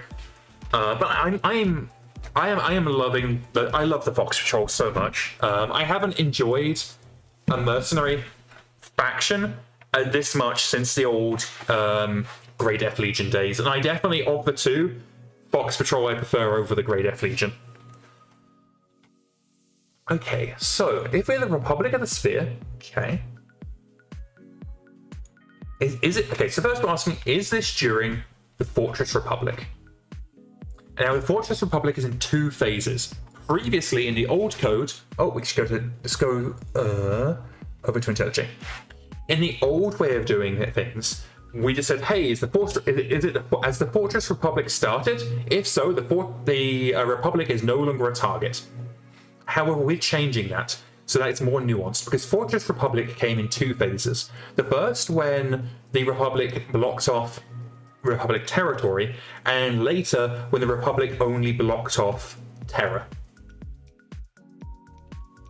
So first up, we need to ask, hey, are we during the Fortress Republic, or are we during Fortress Republic Terra only? So if we're not during the Fortress Republic and we're not during Terra only, we're going to return all the systems. Okay. Otherwise, we're going to say, hey, is this system the Republic of the Sphere? Is it contested? And then we're going to start filtering. If it's Republic owned but it's contested, we're going to add the system. Oh, sorry, if it's not Republic owned or if it's contested, we add the system. If it's Terra, here's the issue.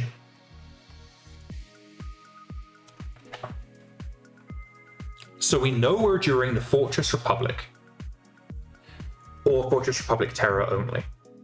Yeah. Okay, so we need to add this boolean up here instead. And we need to say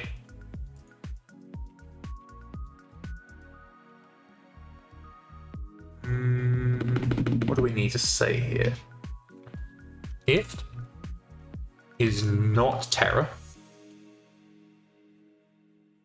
and Fortress Republic is Terra only,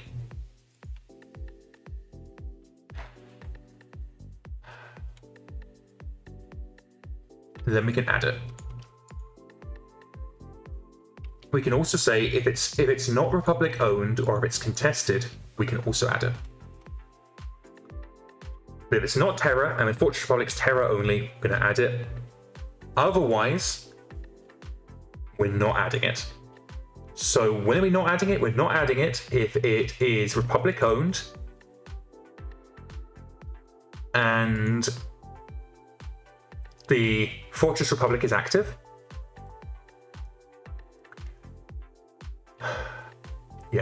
So if it's Republic owned and we're during the Fortress Republic, it's only getting returned if it's not Terra and we're not during Terra only.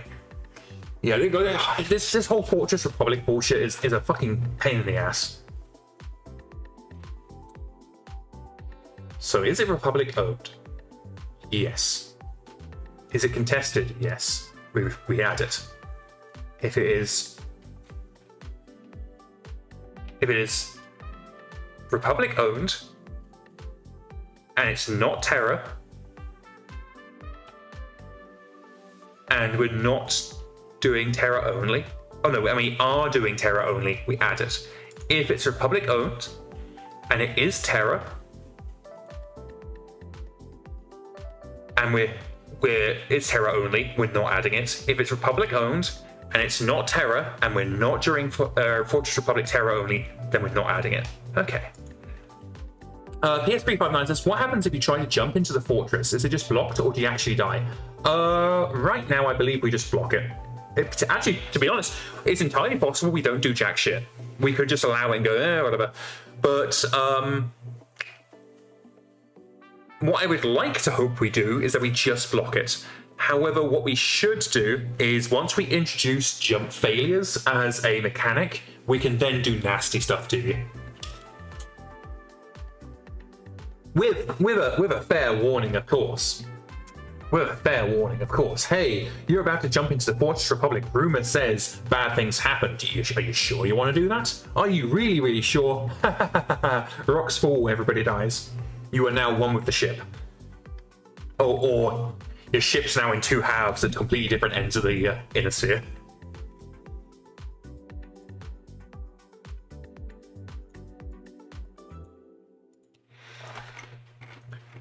Okay, so that fixes that thing.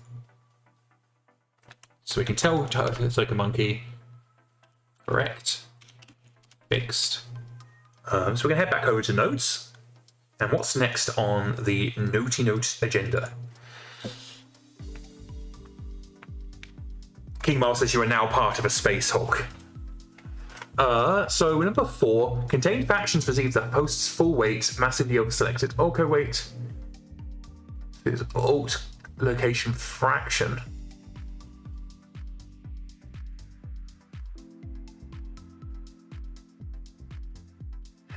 I think that is the contained factions is correct.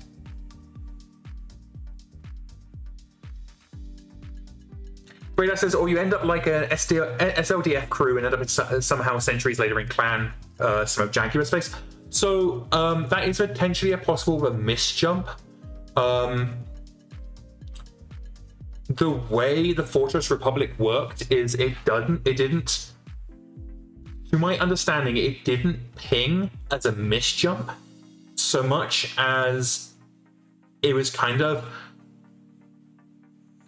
Yeah, because PS359 says it's potentially a misjump. I don't know that it was a misjump per se, so much as kind of because in most cases that I know of, it just the jump ship just returned to its original location in a really bad state.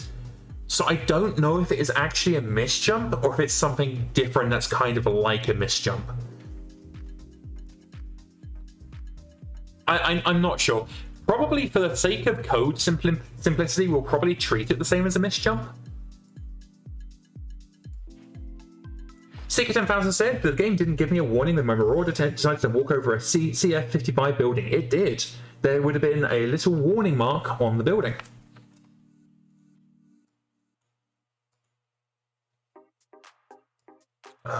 Okay, so what are we doing here? Contained factions are too much. Okay. So let's have a look at that.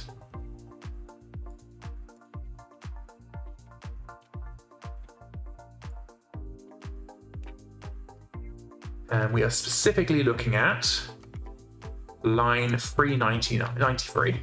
393.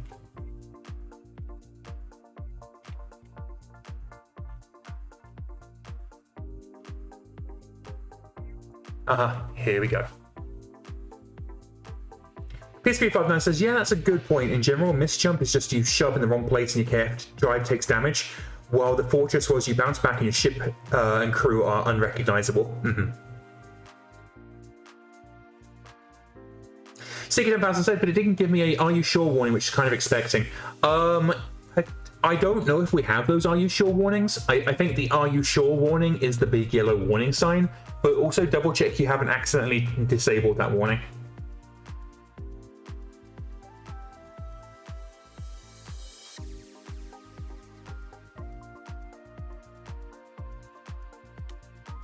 Oh, Arastrazi has a good idea. They say that they should put in an RFE for MegaMek 25% black background option for map label texts. They're impossible to read at any decent zoom level because color similarity. Oh, no. That is a really good idea, Arastrazi.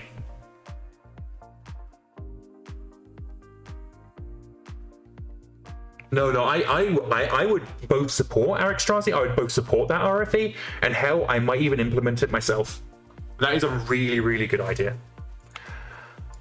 Okay, so right now we're merging in a contained faction.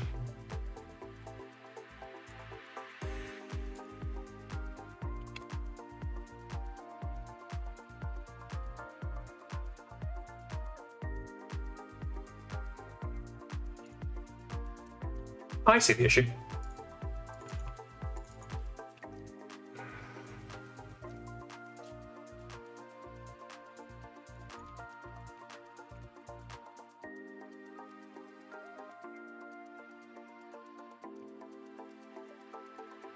Okie dokie.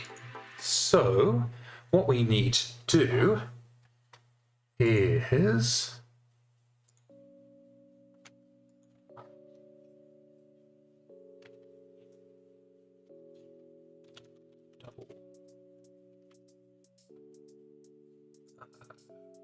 fractional presence equal faction Hindus.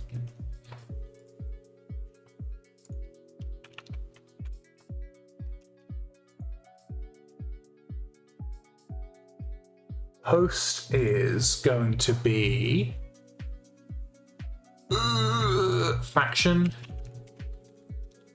contained faction, date.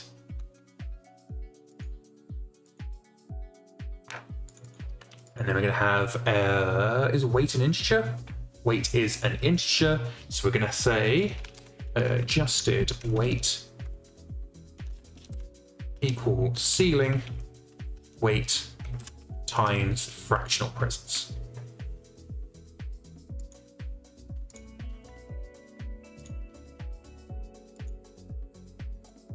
Then we need to convert that into an integer, and we can pass that in.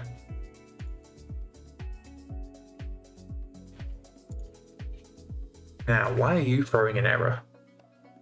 Because it returns a double? Does C will return a double? Why are you an error? Oh my god.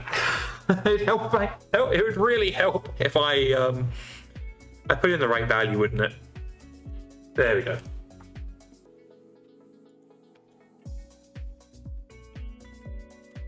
So number 4 is fixed.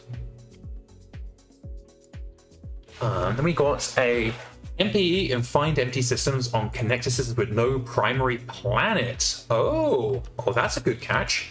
Let's snap over there. I know exactly where we're needing to go.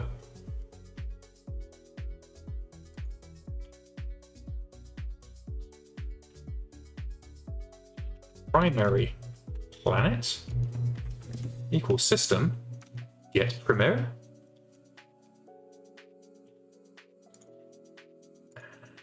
We're going to say Boolean is connector. We're going to say Boolean is terrestrial. And then we'll pass these in. It makes the code cleaner and safer. So what the warning that we were seeing is, because it's possible that a system has no primary planet, unlikely but possible.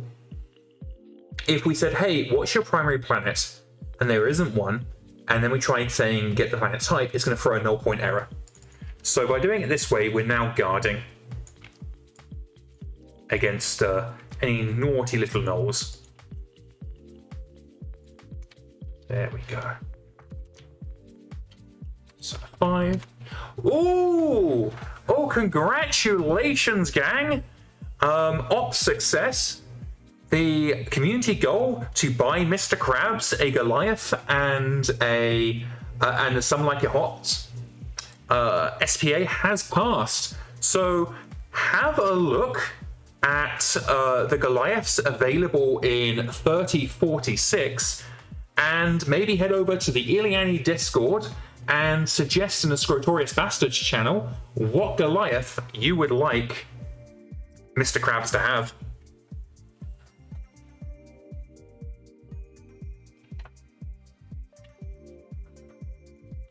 So it looks like we are getting a Goliath for Mr. Krabs. So yeah, head over to the IllianiDev Discord. You'll find in there the Scrotorious Bastards channel, and feel free to throw in suggestions for what Goliath you want Mr. Krabs to have. It is any Goliath that is available in 3046. 3046, 3047. The young says it looks like it's between the Goliath 1M and the Goliath 1H. Well, feel free to discuss in here, but I will need it in the Discord because otherwise I'm not going to remember. And we're not going to be putting up a poll. So Eric says the Goliaths, they're all available in 3046. Hey, fantastic. Okay, so back to what I'm working on. 5 is fixed.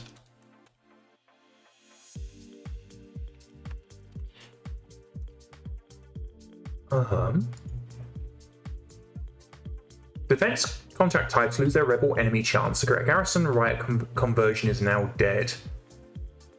Oh.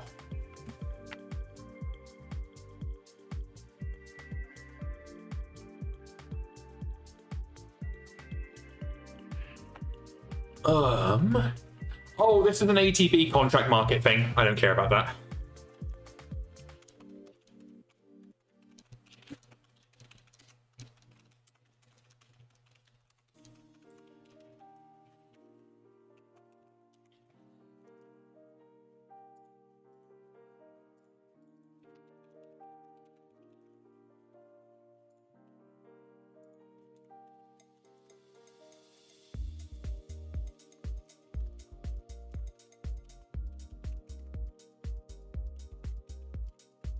So I'm just saying, Psychomonkey, know that the Error 6 is just an ATB thing that we don't care about anymore until that class is deleted later. It's dev cycle. We're just going to say, hey, it's gonna work more or less how it should. It's just that ATB is going to be a little weird. 7. Update enemy reroll. NPE on no contract type, wrong theater, never mercenary. ATB contract 289.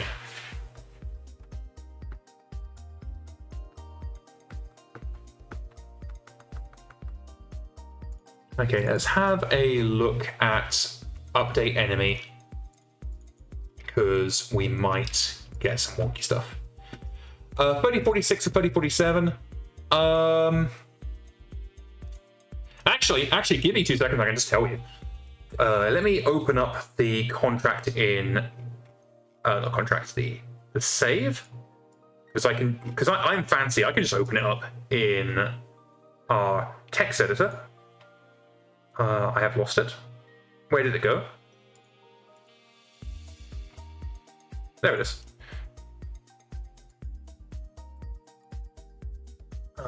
So we are currently... Aha! We're currently in 3047. So anything that's available in 3047, technically... anything that's available in 30th of June, 3047. But I don't think we need to be that specific. I can always GM cheat it in if I need to.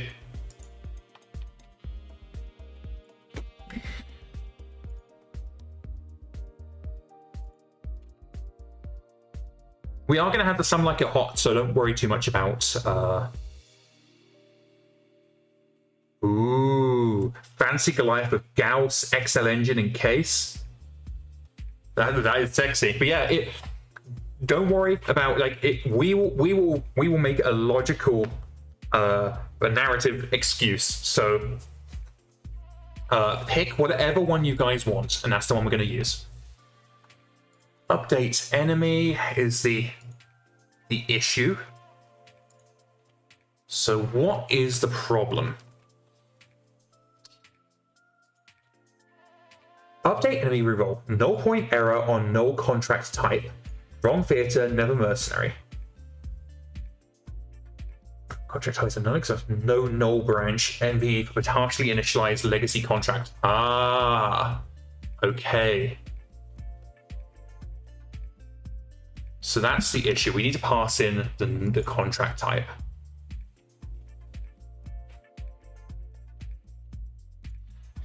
Okay, but then we are passing in. This shouldn't NPE. Because this shouldn't return null. Yeah. Yeah, okay, so this sounded scary, but it's actually a non-issue.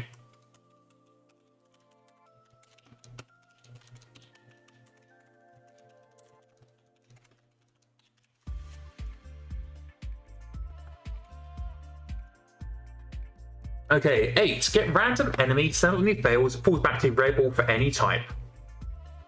When the weighted enemy map is empty, no valid enemy near the current location, the fallback returns rebel. Rebel is aggregates, so the 1 in 5 mercenary substitution at blah blah blah is also skipped, and a planetary assault is created with a rebel engagement regardless of a declared type, rather than being retried, rejected as before. Okay. Again, this is an abstract contract market thing.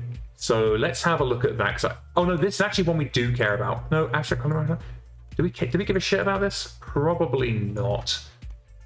We're gonna check anyway. So a lot of what this list is turning into is basically me asking myself, do I care enough to fix it?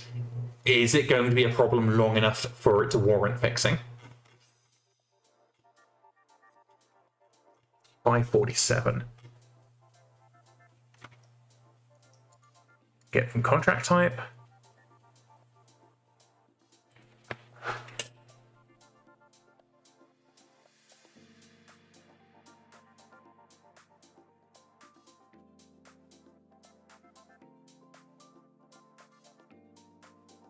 Why is it saying that it's going to randomly pick? When the weighted enemy map is empty, no valid enemy near the current location. Fallback returns to Rebel. Okay, that's good. Rebel is aggro, so la da da. And a planetary assault, etc., is created as a Rebel engagement regardless of declared type rather than retried or declared. Okay, I really don't care. So this is going to be another legacy issue. Won't be around long enough to matter. Oh no, the 3M only has 8 rounds of Gauss, but most of these fights don't last that long anyway. That's true. Oh, I actually have an announcement regarding the Scrotorius Bastards. 2 announcements, really. One, my artist says they should be able to get us a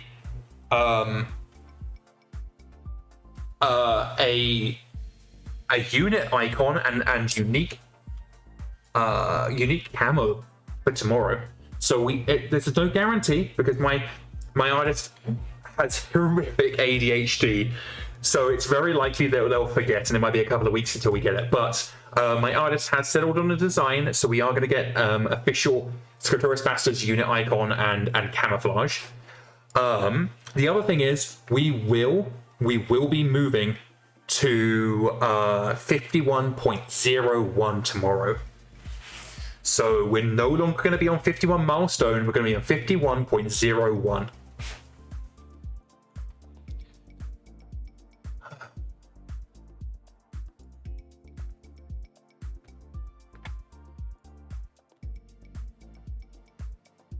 Red 651 says, does that mean that the Scrotorius Bastards will have the welder picked out for them? Not yet. Because we need to earn our place, but potentially.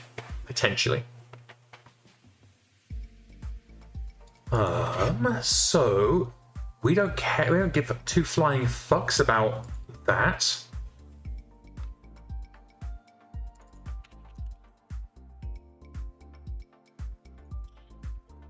Nine is what's issue 9? Issue 9, neutral faction exclusion dropped from active enemy pool. Random actually build enemy pool, delete just build a rate of 0 for faction which neutral pairs, excluding natural target. No.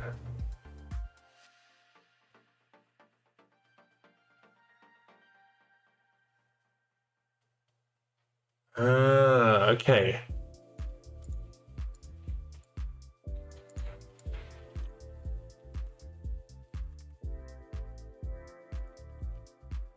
Is neutral. How are we determining that?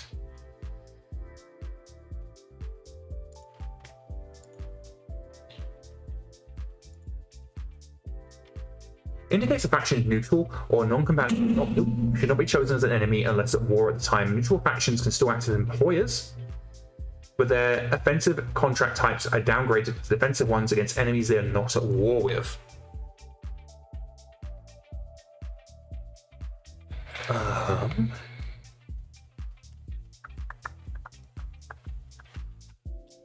Okay, so yeah, this is something that we do need to look into because we don't want every faction to be declaring war on Comstar.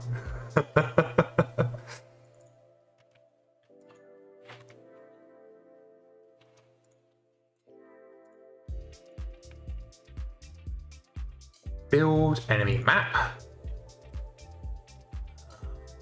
Faction at war with the employer is always a valid target, yes.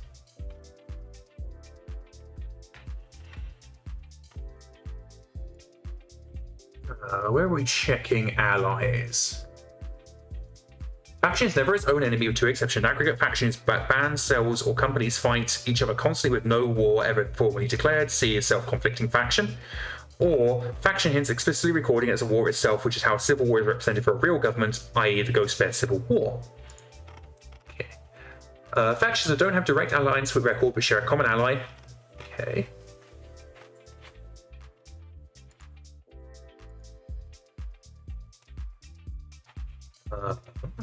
Boolean is neutral equals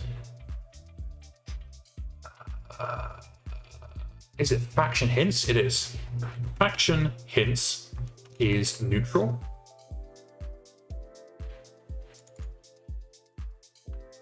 And we have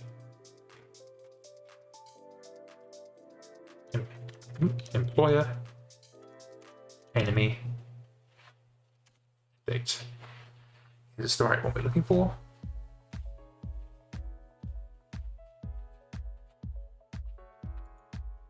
Indicates the faction is neutral towards a particular potential opponent. Factions are generally non-combatant, may have certain factions that are exceptions, like pirates, or have particular periods where they go to war despite their normal non-combatant nature. Okay.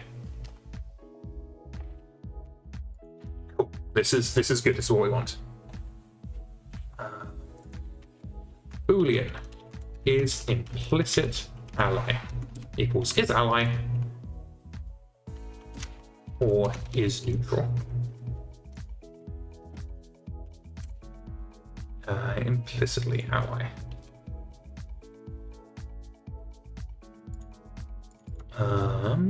Is overall ally. Overall allies include explicit or implicit allies or implicit ally factions, as well as any factions such as Comstar that are considered neutral entities. These entities will only be attacked through covert contracts.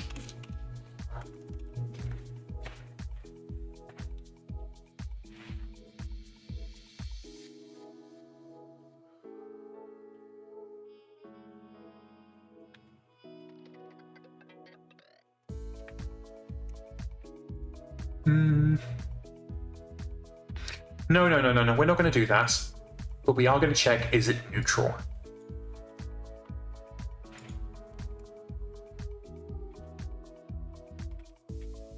We're going to do it up here, though.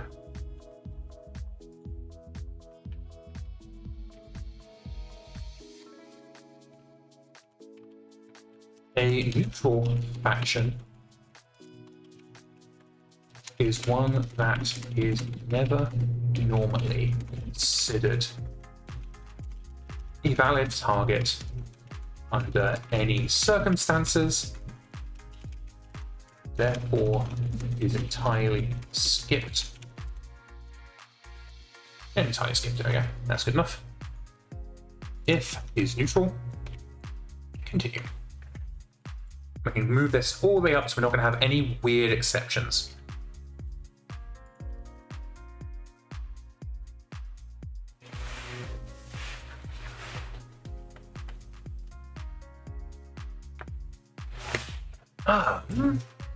Okay, so that is fixed to need. 9.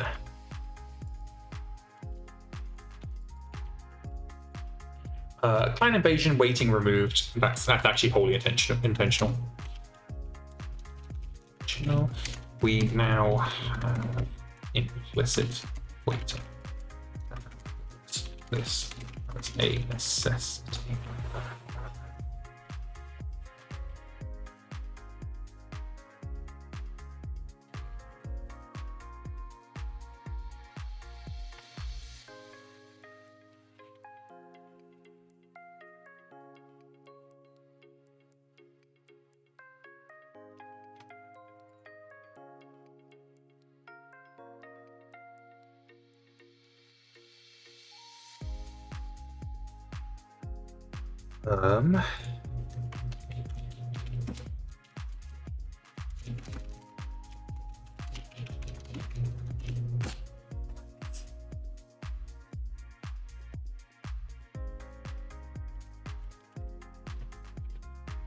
It's psychotic. You have to bear with me, I was just doing a thing. What?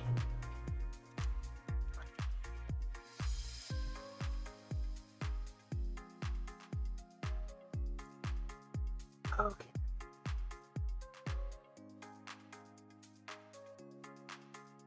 We'll hold back on that. We now need to go back to our abstract work because I'm trying to think how I want to do this, because really we need to be starting to work towards feature parity, which I feel like means we need to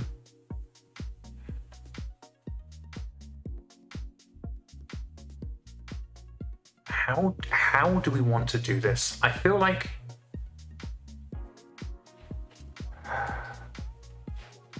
we're at a weird impasse, really, where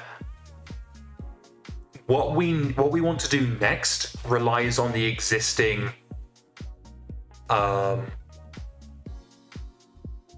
existing work being merged in.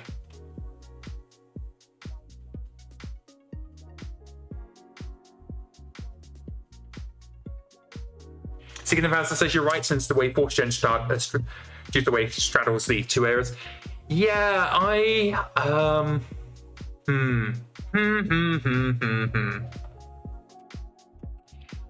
think we're gonna probably need to put a bit of a pause on the contract overhaul until some of the contract overhaul stuff starts getting merged. So I think what I'm going to do is I'm going to say the contract generation stuff is done. We're going to get ourselves a whole bunch of tests written up, but I'll do that off stream. And let's figure out what we want to do next. I know, we can do something fun. Okay, let me step away for just a couple of seconds. I want to get some more water, I want to chill, and I also want to kind of formulate my attack plan. When we come back, what we're going to do is we are going to see about adjusting scenario generation a little bit, so that when you get your recon forces ambushed, they're going to generate ambushy scenarios. Yeah, that's what we're going to do. We're going to do that. I will be back shortly. I am back. So there's one little bit of homework that we need to do before we can crack on with some fun new stuff, and that is a little mistake that I made in the recent contract overhaul. So what I need to do here is just do this and global scenario modifier.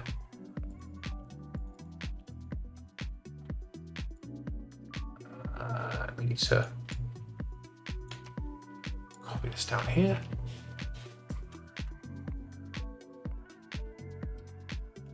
Is that correct?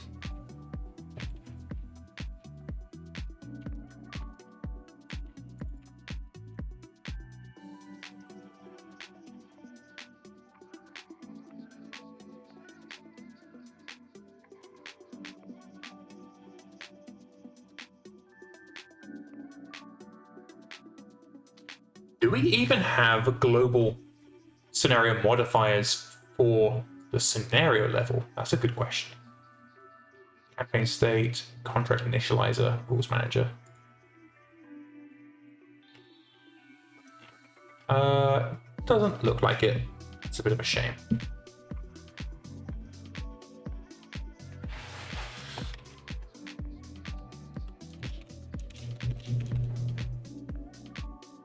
We can have a look at our scenario template.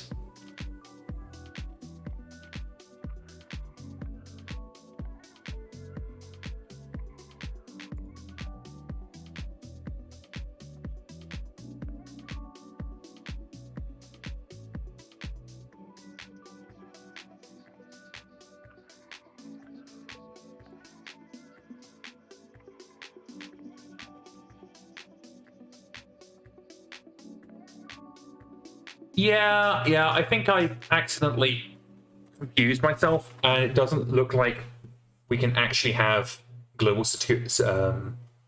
modifiers in scenarios. That's a shame. I was kind of hoping that we could.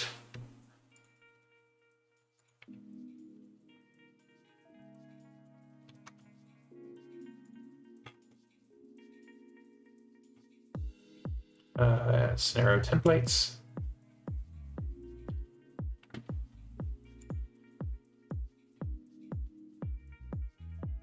Contract definitions. Contract definitions. Oh, did I not do that? I thought I had one in the scenario.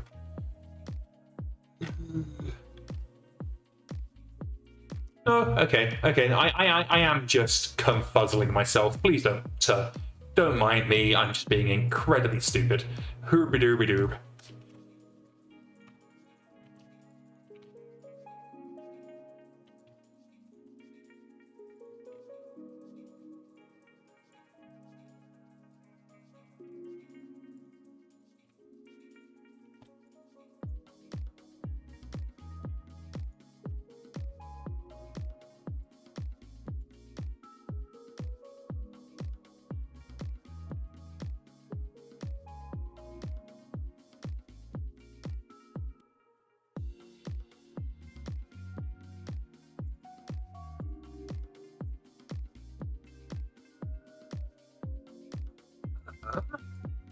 There was one I wanted to take another look at, though, anyway, so while we're here. And as part of the process to make individual contracts a little bit more interesting, I have been adding some modifiers to contracts, not just the... Oh god, come on brain. 1, 2, 3, 4. Cool. Not just the guerrilla warfare.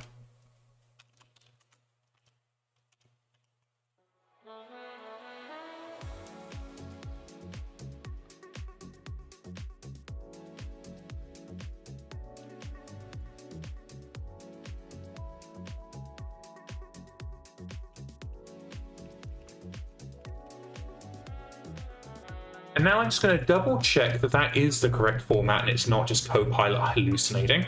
We can do this by going to contract definitions. And I'm going to go down to guerrilla warfare.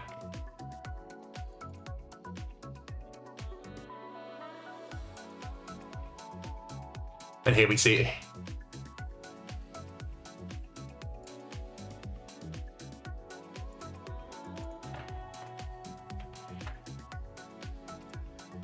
But on guerrilla warfare, we're actually going to change this.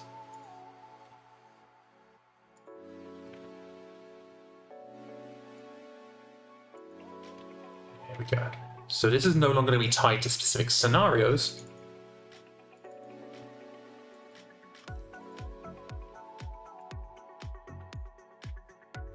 That's good. That's what we're looking for.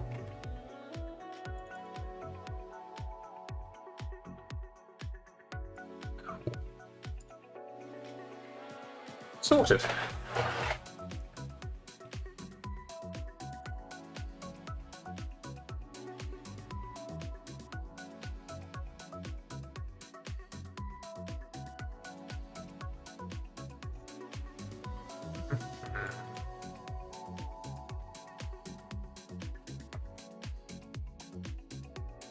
And all this is coming from the fact that I accidentally merged it before Copilot had finished reviewing. Whoopsie doodles.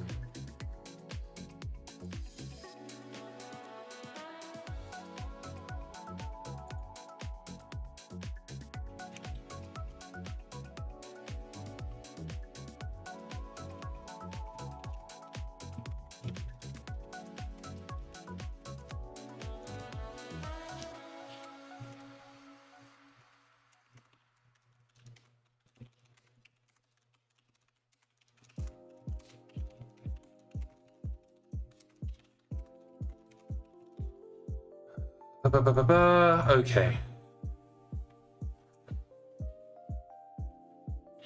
Knight says we need a sound clip of Illiani saying whoopsie doodles so I can play it whenever someone asks why I don't use the nightlies.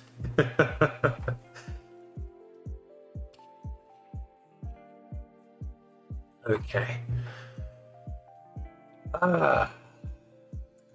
What is next? Okay. I think we have covered the annoying little things I wanted to cover. Our next objective is to take into consideration all of our cool new scenarios and see if we have a way, if we can influence the type of scenario that's spawning based on who it's spawning for. So if we go to generate scenarios for track,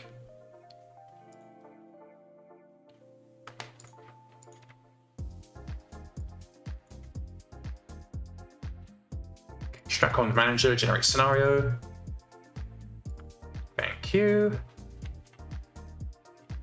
This is add external. We're not looking for that. We are looking specifically for this for when we're picking the template, basically.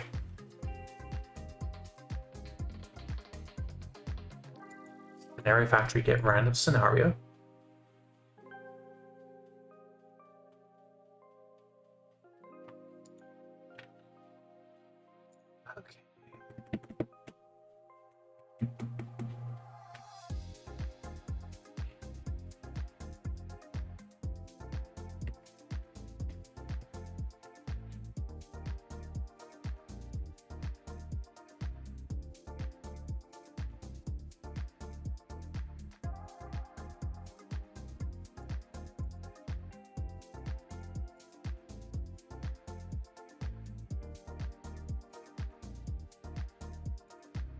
So that's going to give us our... I think we should change it to a set. So let's change this to a set and new hash set.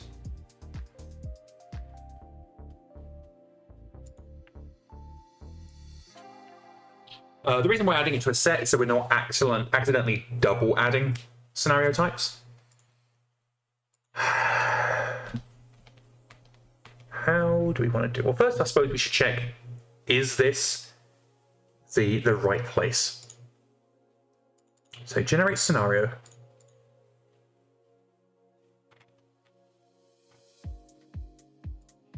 So he has a single usage. This is setup scenario. That's a scenario with the same parameters allowing optioning. Okay, why are we using that?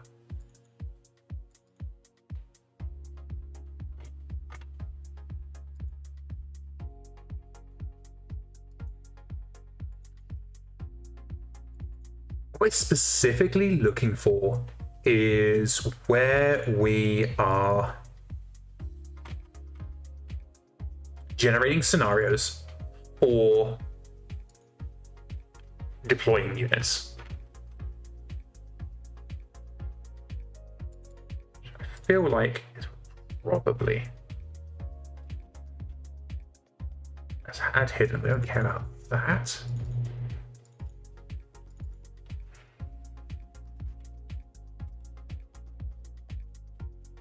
Maybe it's deploy to track.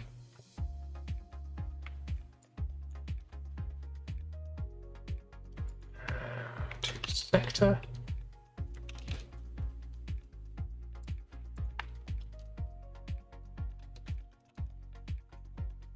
Ah, here we go. Perfect. We're now at the right class.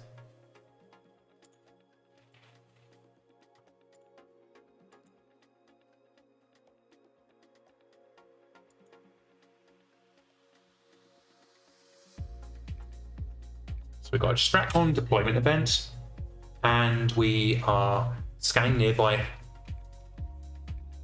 chords. Handle down here.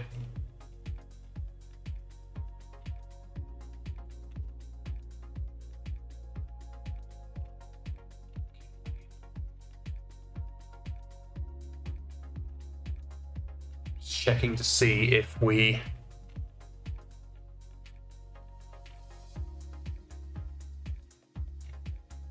where we're generating a scenario, if we're generating a scenario at all. We're scanning successful, blah, blah, blah.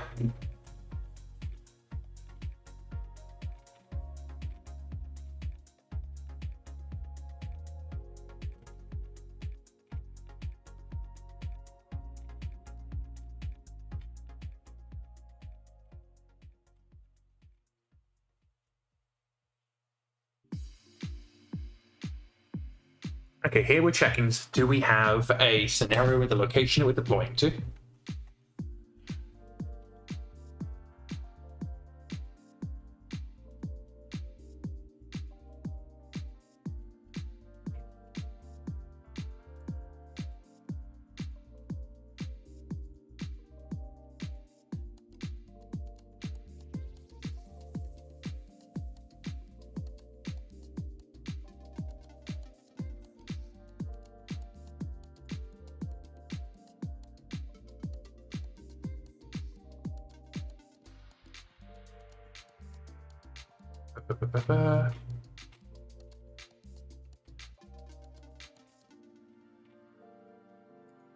This is a Stracon deployment event, but here we're determining processing a force deployment, scanning neighboring chords, track assigned force. What's the bet? This is where we handle scenario generation.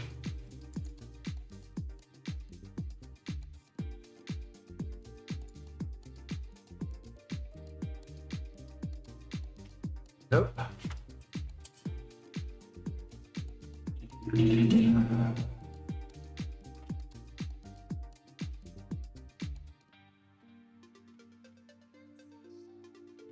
All this to figure out one dumb little thing.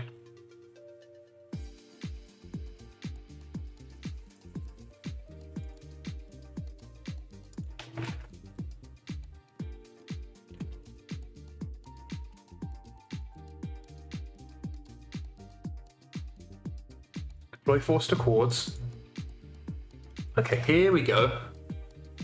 Here we go. We found the whole process now.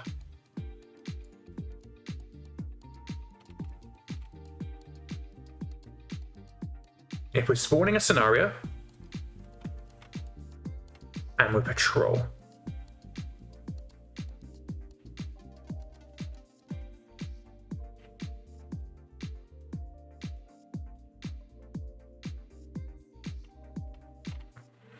okay.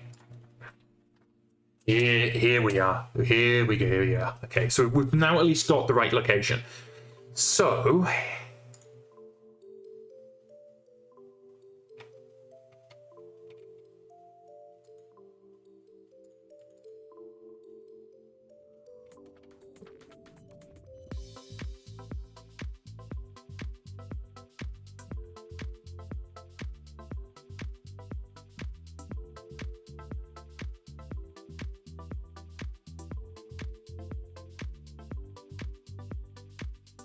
Generate scenario for existing forces. Chords. Okay, so we have scenario chords, force IDs, contracts. Okay, we can do that here.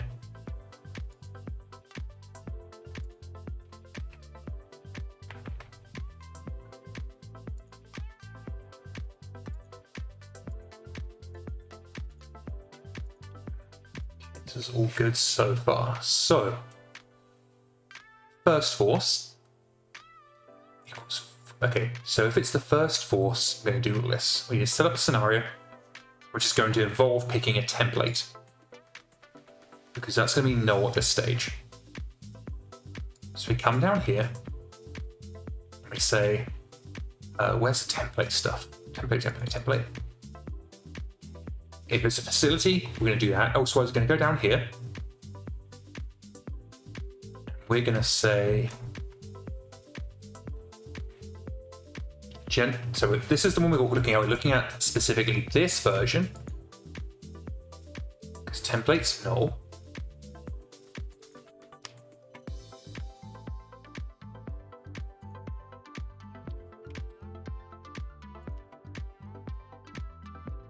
Formation. Campaign. Get formation. Force ID.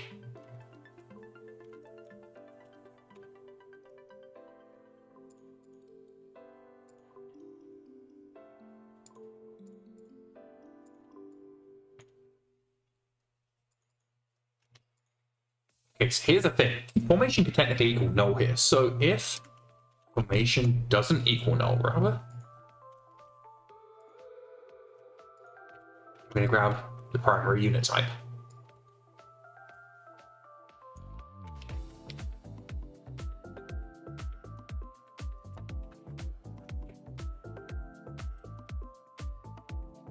So right here, this is where we get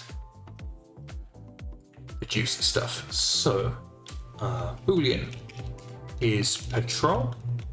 Boolean is ambushed.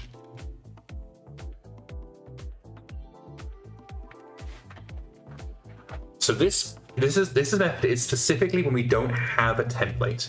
So we can ask, are we patrol, by going, is formation not null, and formation, get formation type. Oh, we need to get combat role.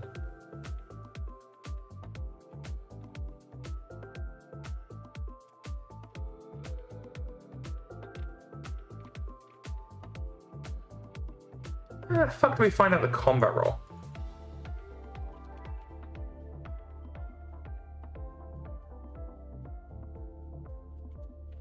I guess it'd be the one in memory.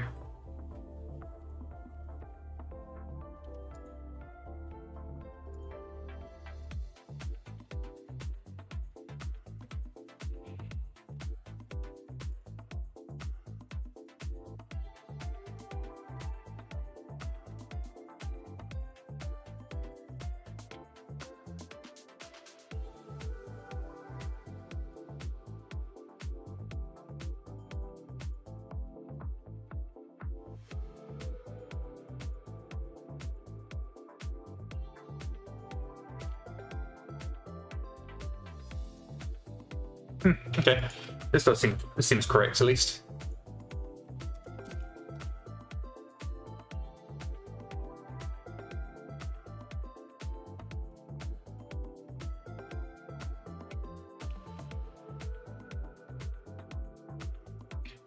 I'm just trying to verify that we are in fact using the right way.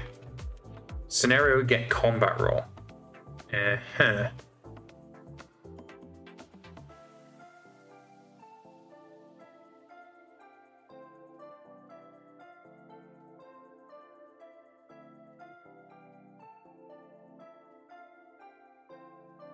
That team get roll. That's what we need. Okay, that is the bit I'm missing. So we need to get combat team equals. Should be able to say get combat team.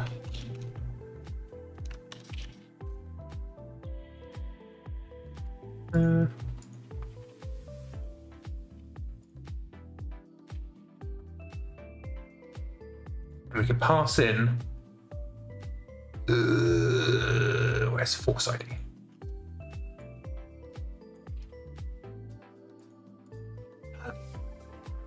So we need to know that formation is not null. I mean, I suppose it doesn't really matter.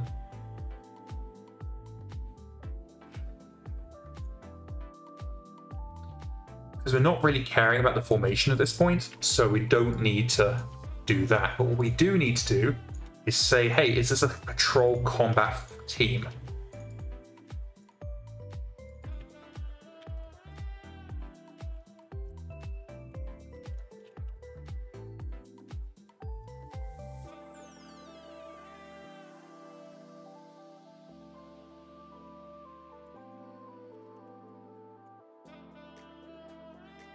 If we're ambushed, it's very, very simple. We go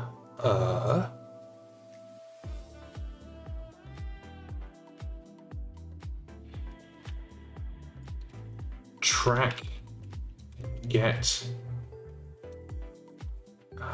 should be a way to show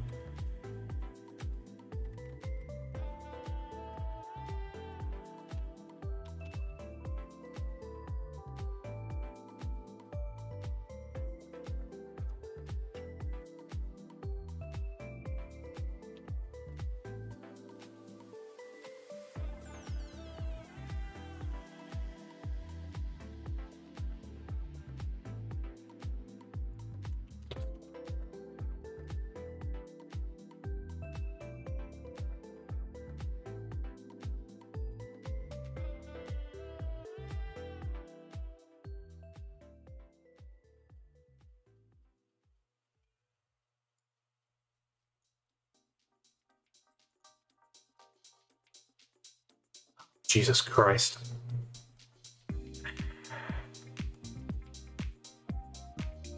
Deployed chords equals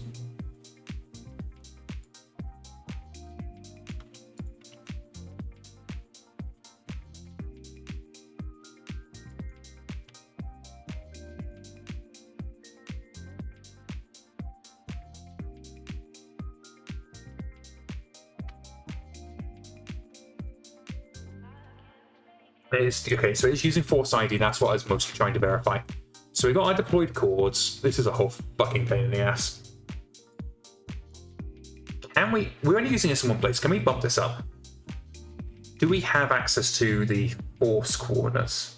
Force ID, chords. We don't. Okay. Okie dokie dokie. Radar's run out of spare cockpits. That is a problem that you are having.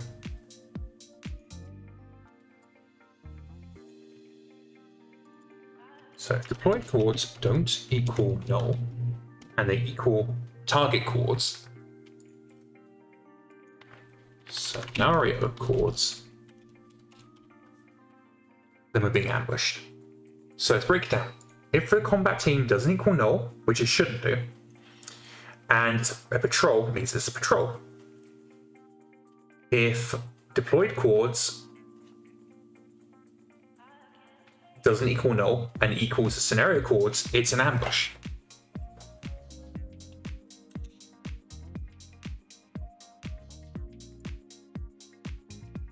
Okay.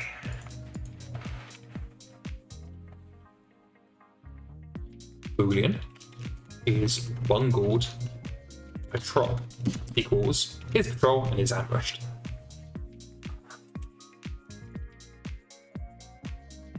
Let's add in our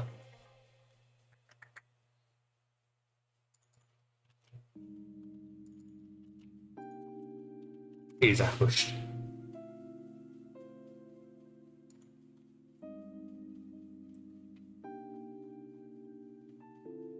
We'll deal with that in a second. Let me just check something. Okay, I was just making sure we're on loop so I didn't get any naughtiness on our Muzak. So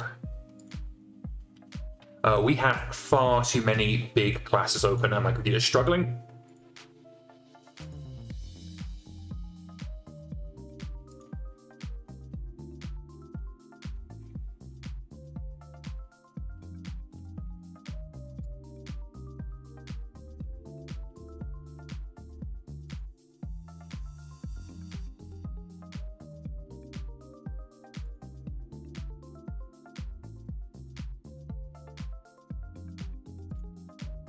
Okay, this is going to create a lot of knock-on changes. That's mostly okay, honestly.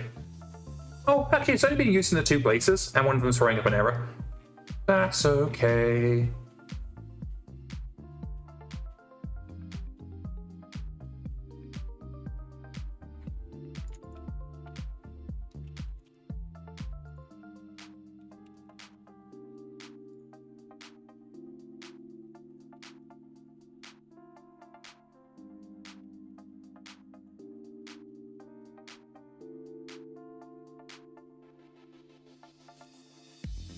Because this is not being handled. This isn't handling the same system that we're looking for, I don't believe.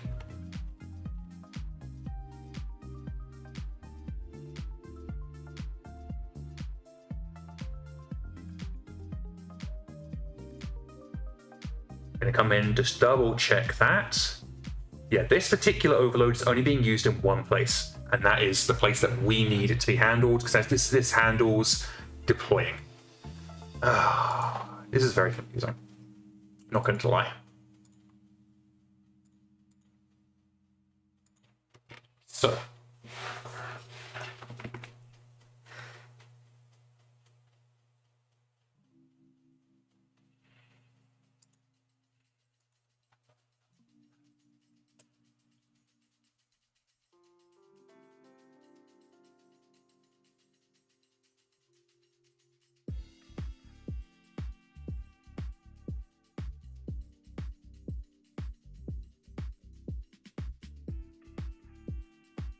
we need to add a new field to the scenario template.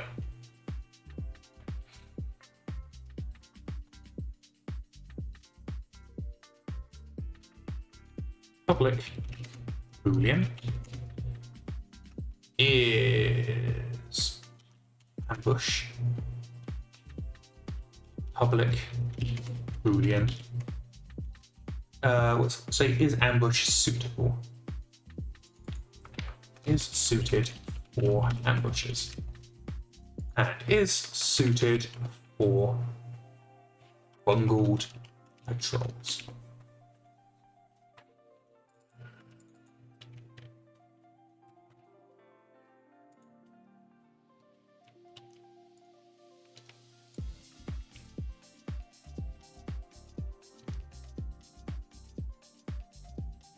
Is suited for bungled patrol. Whatever place we're using it.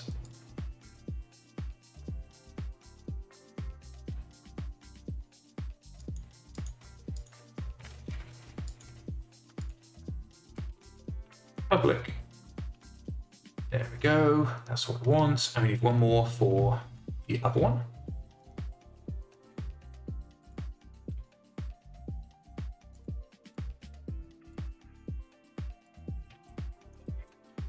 So we now have suited for ambushes and bungled patrols. Good, good, good, good, good.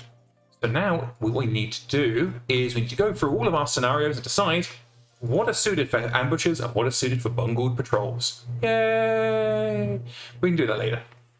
What we're going to do here, though, is we're generating a scenario.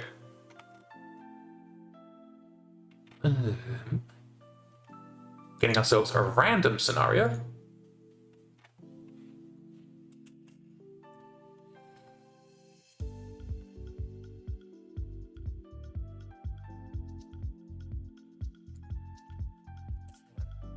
Or template. Let's do it this way. If is not an ambush and it's not a bungled patrol, we're just going to add everything.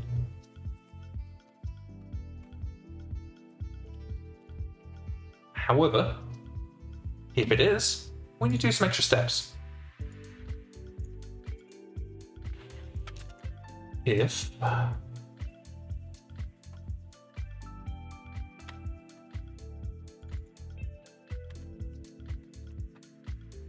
it's suited for ambushes. If the template is suited for bungled patrols.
King.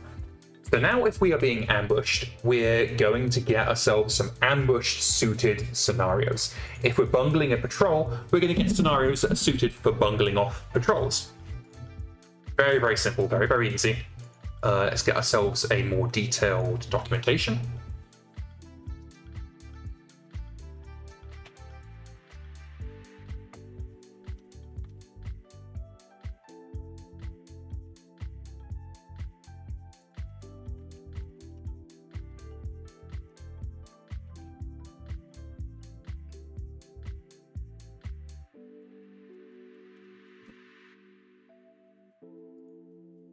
So instead of using this in 2 places, let's double check to make sure we're actually doing some null protection here.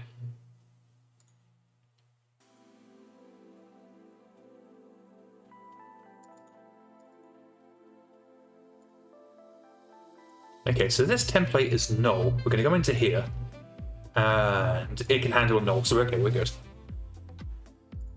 So that's the code side of things. Radar says, Illiani, are you supposed to be added by natural aptitude skills, gunnery and pilot? Yes. Yes, you are. They're very expensive, but you're absolutely meant to be able to buy them. People used to say that you had to be born with it, but I have no idea where people got that from.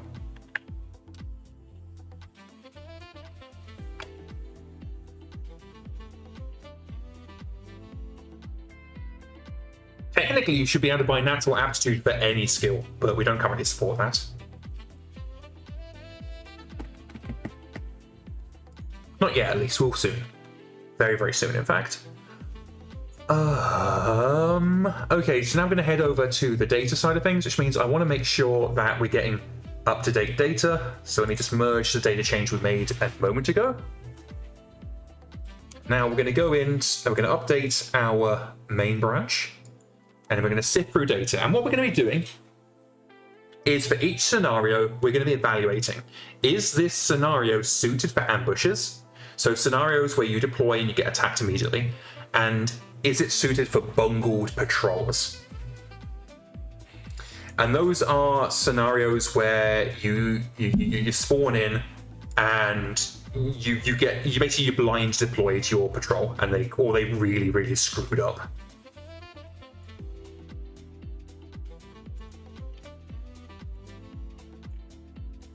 You want bungle patrol to be first, and the reason for that is if bungled patrol is true, so is ambushed.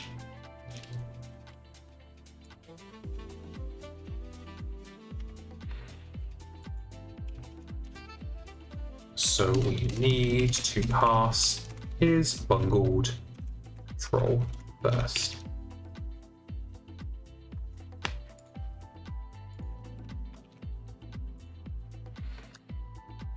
Okie dokie. So, scenario templates.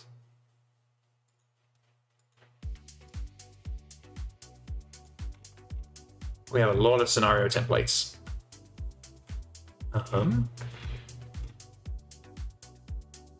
Let's start with these ones. Okay, and again, so what we're doing, we're asking ourselves, is this suitable for an ambush? Is this a scenario that's suitable for a bungled patrol? So ambush the column. Hit a strung out enemy column and defeat it piecemeal before it can concentrate. That is definitely not suited. We also need to put a default value here.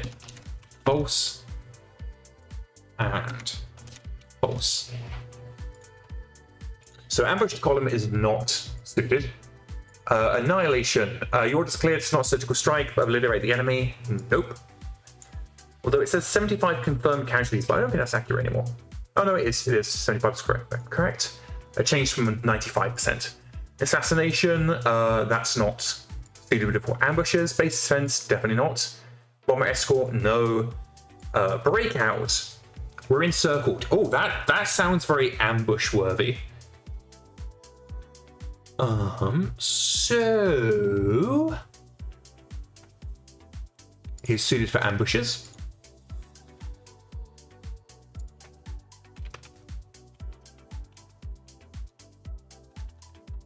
And I think this is also suited for bungle patrols.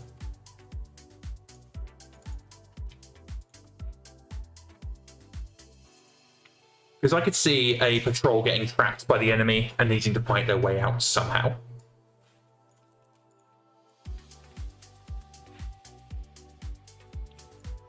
Breakthrough is again, yeah, break through the enemy lines.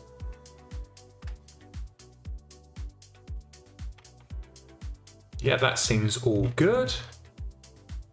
So is this the player ambush or the player getting ambushed? The player getting ambushed. The player getting ambushed or the player fucking up their patrol and getting basically either normally getting ambushed or getting ambushed as a patrol.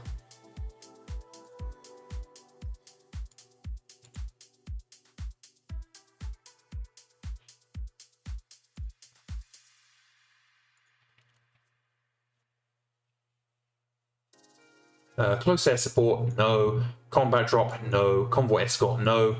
Convoy hijack, no.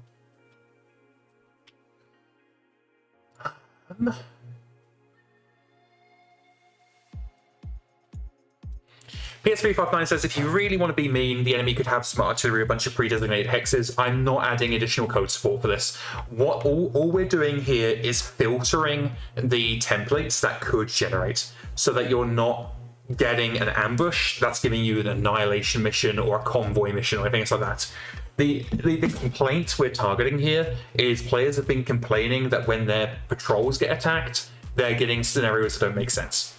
So we're making sure that when a patrol gets attacked, you're going to get a scenario that actually makes sense for a patrol being attacked. Convoy stuff isn't accurate. No, it's covert. Crowd control's not correct. Decapitation strike, no. Decoy engagement, no. Deception, deep raid, no. Deep raid defense. That actually makes sense for a for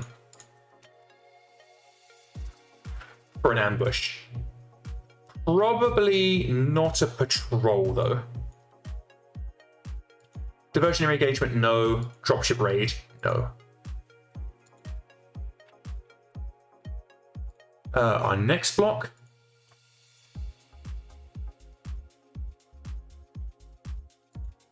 Low atmosphere reinforcements accepted, no, because that's a special type of scenario.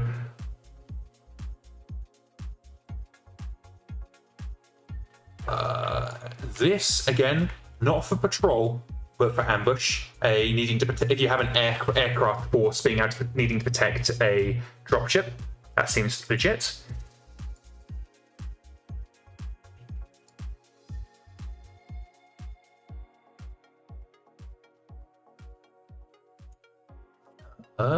Last stand. Ooh. That is definitely true. Like a last stand scenario, yeah, that's an ambush, that's a bungled patrol, that's a really dramatic moment. Isolated dropship defense. I am going to say that's suitable for ambush.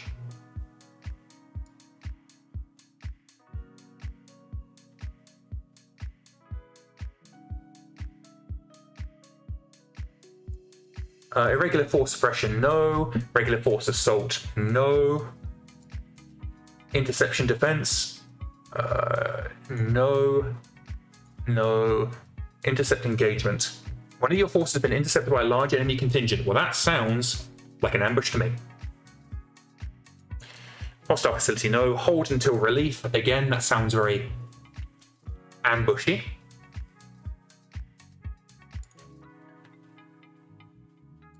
Heavy recon evasion. So that is going to be bungled patrol. Gauntlet run.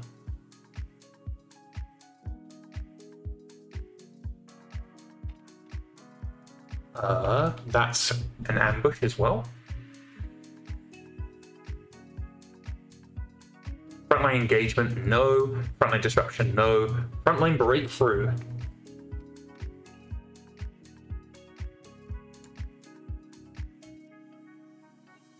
That I could see that being an ambush. Frontline assassination, no. Fighter sweep, no.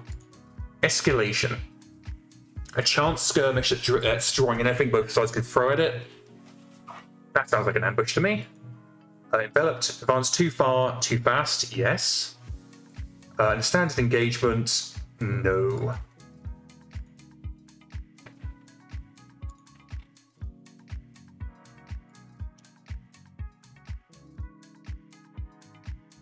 Space dropship intercept, no. Space blockade run, yes, but not for patrol.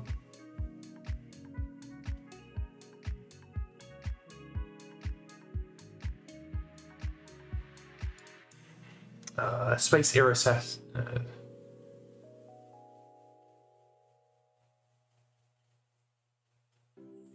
I feel like it's an ambush. Screening action. You're a rear guy? No. Salvage run? No. Rolling thunder? No. Rescue the downed? No. Relief column? No. No, no. Recon invasion? Yes.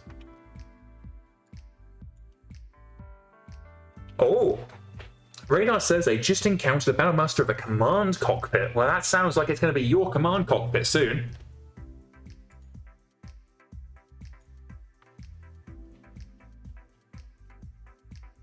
Actual challenge, no. Mole hunt, no.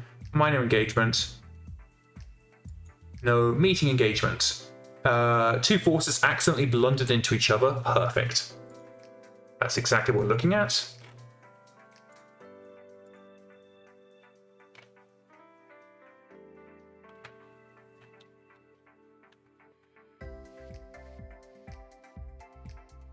And Princess understands ghost targets? Oh, that's cool.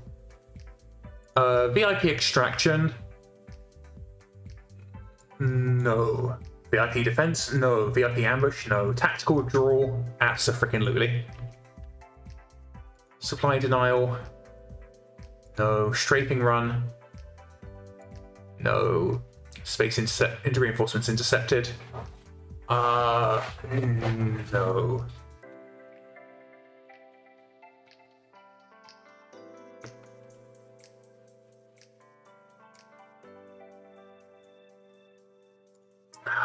But we do need to have some kind of space interception and low altitude interception. So what we're going to do, we're going to copy low altitude reinforcements intercepted, and we're going to call this low altitude interception.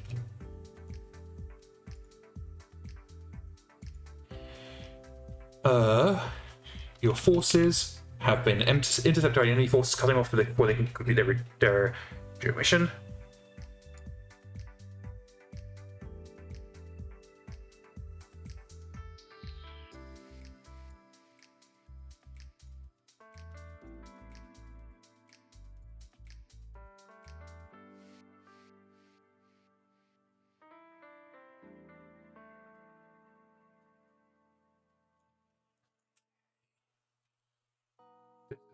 Good.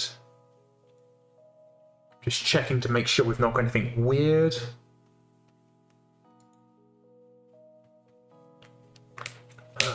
We want to copy dropship escort.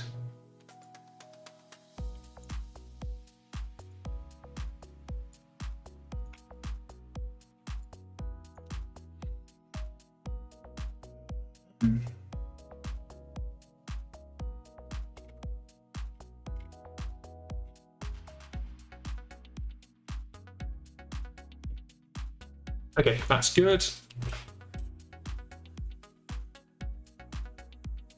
So this, however, now becomes suited for ambushes and bungle patrols. Is suited. Right, just copy that across.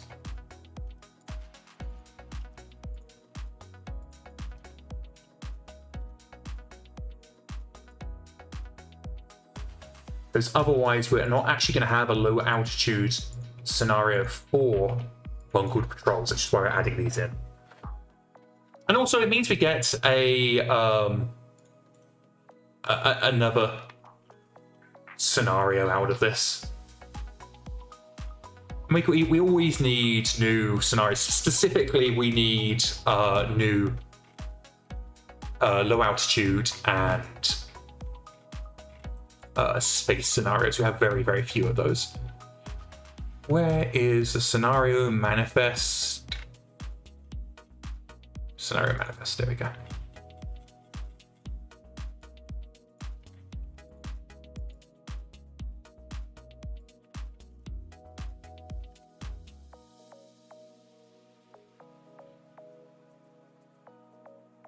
Space interception.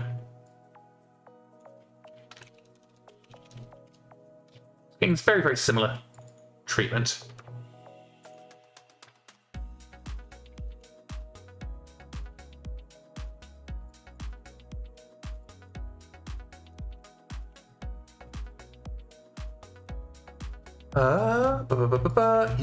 Your forces have been intercepted in space, cut off before they can reach the destination. There's no way to hide. This direct engagement survival depends on decisive action. Enemy forces. There we go.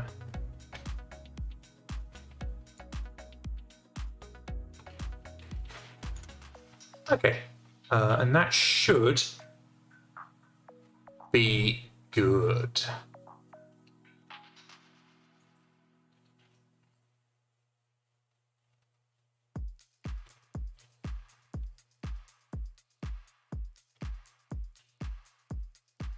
I'm just going to double check the generation method is correct.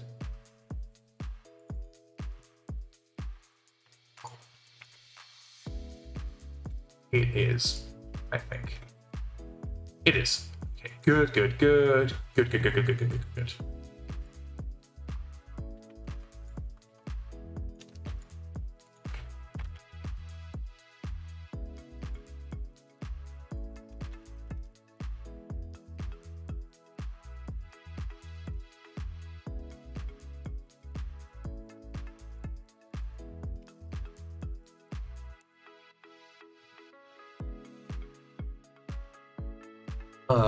We are now just going to verify via the power of ChatGPT that I have done this correctly.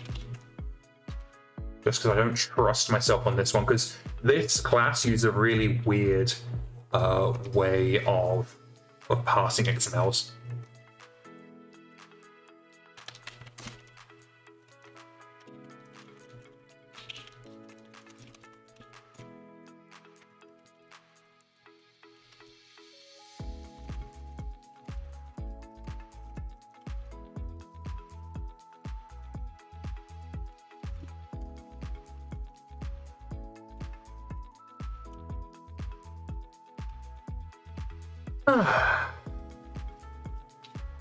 Yeah, command console is a +1 initiative modifier. I mean, we have it confirmed that in.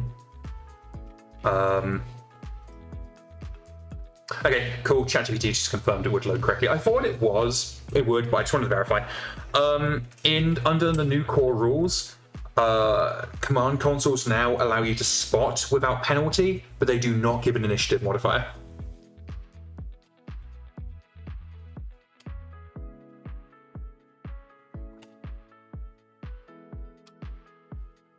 Okay, so how about we test this?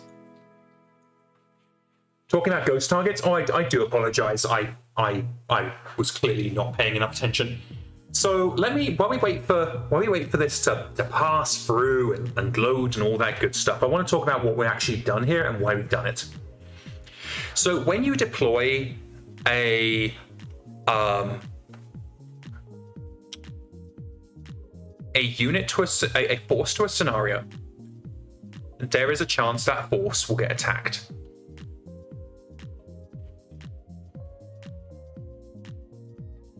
If that force gets attacked, so it's basically you deploy to a hex and that hex generates a scenario. That force is considered to be ambushed, at which case we're going to generate an ambush suitable scenario. If your force is also a patrol, then we're going to filter it down even tighter and just do the scenarios that make sense for a patrol that's been ambushed.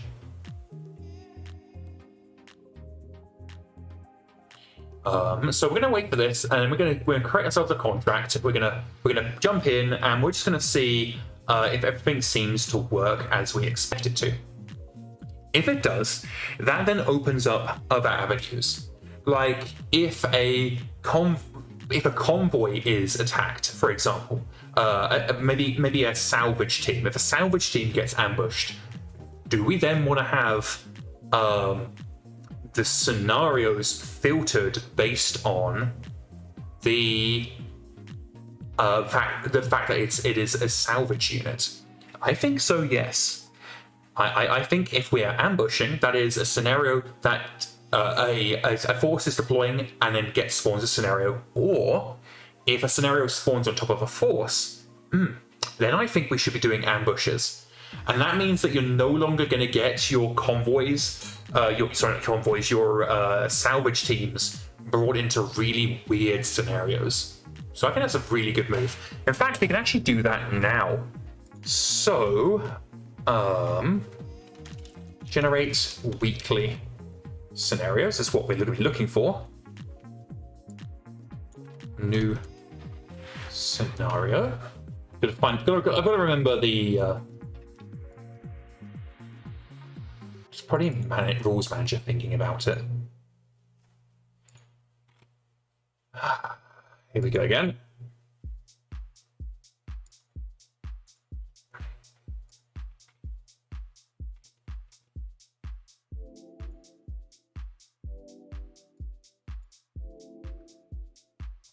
And see, we've got to wait for generate a scenario for existing force. Okay.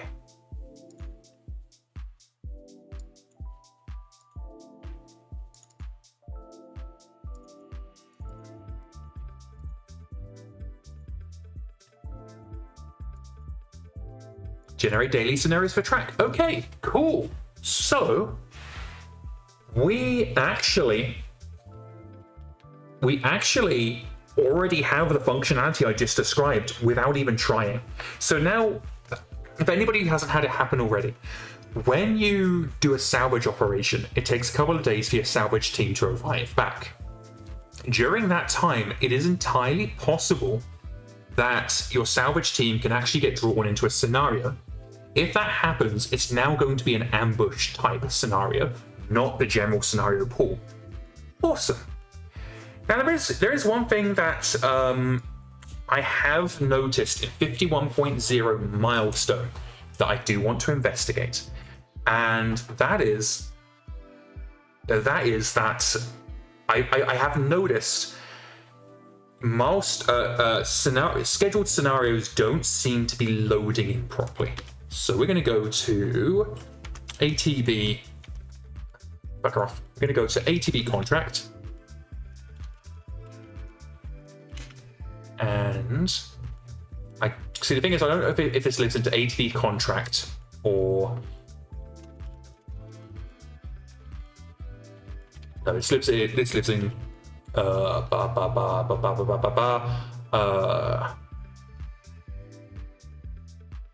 Reddit says, are these regarding the reports I sent? Which reports?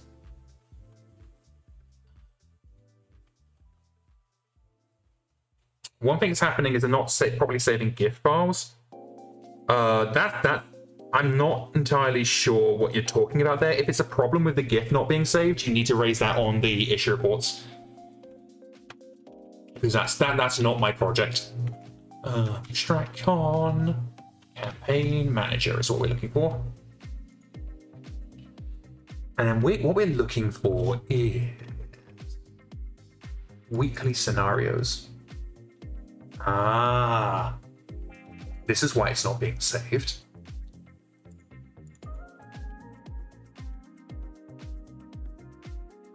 Oh no, it should be.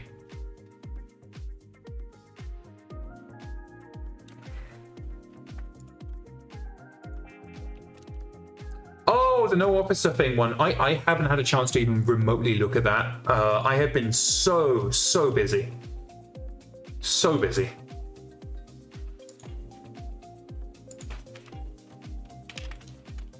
The only reason I'm working on this now is purely and simply because I don't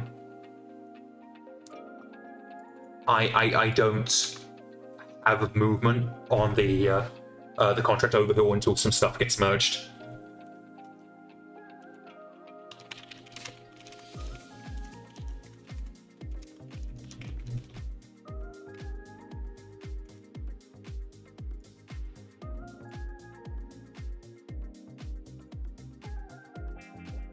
For one thing, I think the reason why this isn't working is because someone's removed the parsing.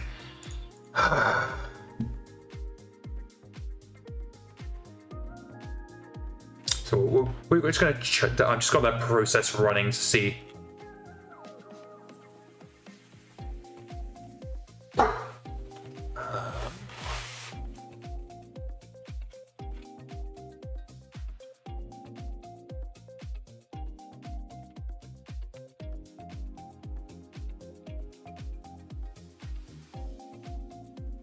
Okay, so it looks like we've got an issue with how we're serializing.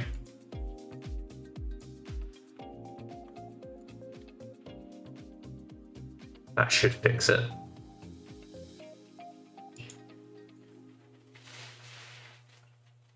And what I'm going to do is let's have a look at our Scrotorius bastards, because we've got a contract in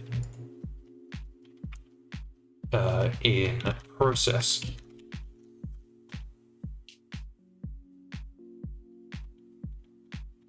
Okay. So it doesn't look like any weekly scenarios are being saved. That could be a mistake. But we'll see. Once we finish saving, we've already finished staging, so let's just relaunch. And we're going to see if the weekly scenarios are being correctly saved. Is turning point.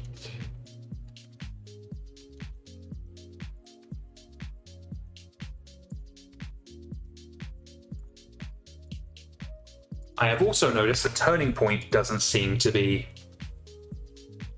saving either.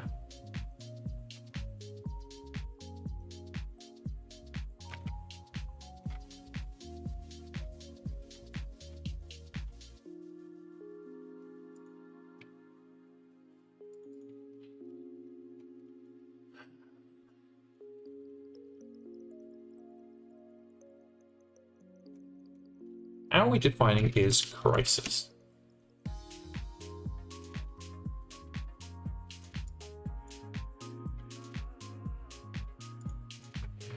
Get scenario classification. Scenario model is crisis scenario. How do we define that?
Titanic says apparently there are no black people in the far future of the BattleTech. I have absolutely no idea where you're getting that from, and I think there is a very clear misconception going on, because multiracial representation in BattleTech is very, very, very good and has been since its inception. So I don't know where you're getting that from.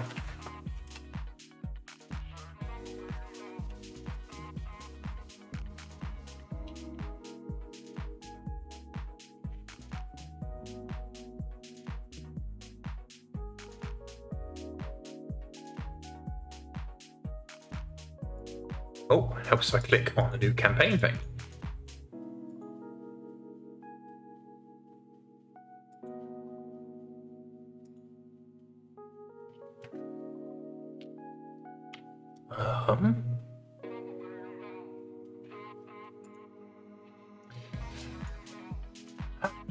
So our goal here is we're going to go and jump into a contract and try and spawn an ambush scenario. PS359 says, I think you could argue there are no main POV characters who weren't white in the early days. No, that's what I think.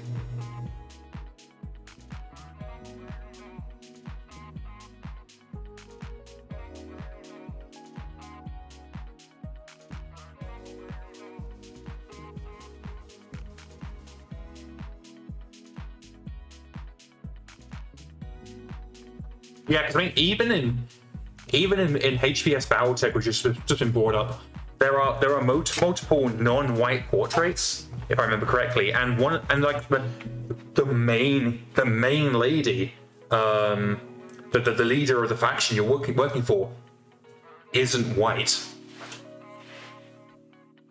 So yeah, I have no idea, but that sounds like a very, very, very bad take, and it sounds like someone's just trying to get a response.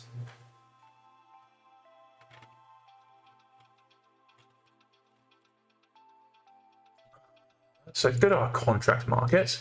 You're only 27 days away. You'll do.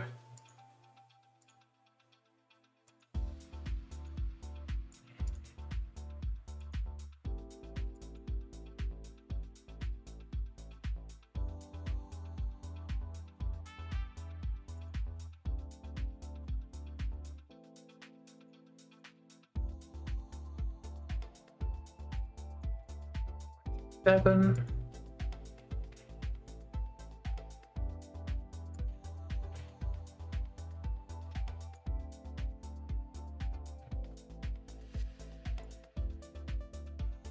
But yeah, this is a very, first of all, it's an incredibly bad take, and yeah, no, I don't think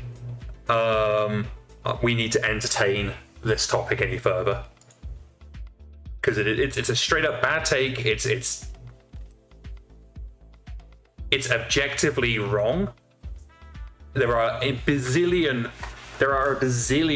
evidence points to show that it is wrong, and yeah, we're not gonna. Whoever suggested that is just straight up full of shit. But back to what we're doing. Let's go. We're gonna go ahead and advance to new day, because I want to try and generate some contracts, scenarios even.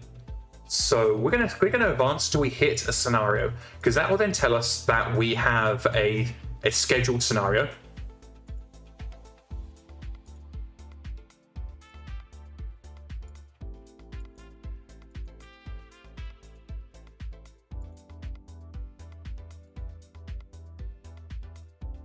Oh yeah, I don't care about that.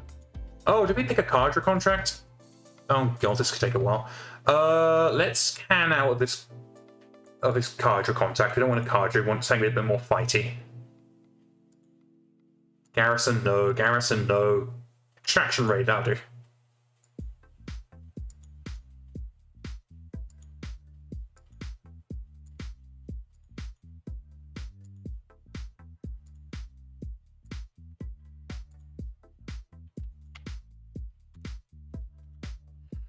Second, asked what we're working on. We are working on an update to the scenario generation system so that your forces can get ambushed.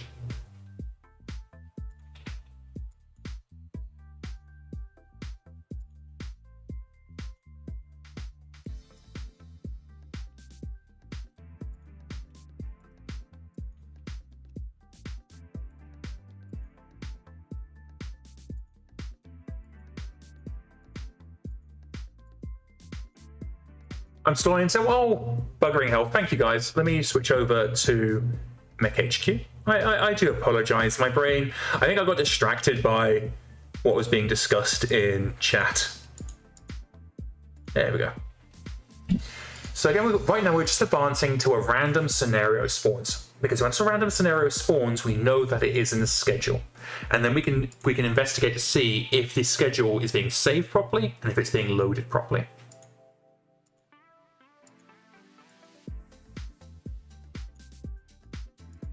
Right now, we don't seem to be generating anything, despite a scenario odds of 42%.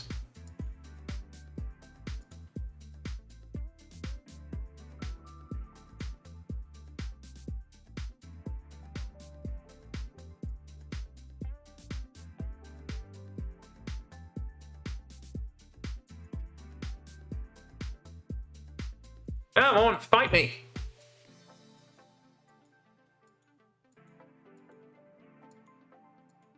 Our enemy really doesn't want to fight us. This actually makes me want to go and check in IntelliJ our log files to make sure we're not getting full of errors.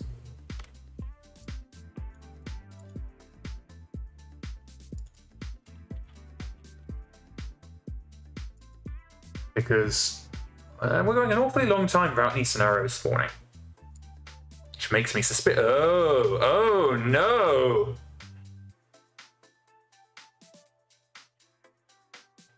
Well, that explains it.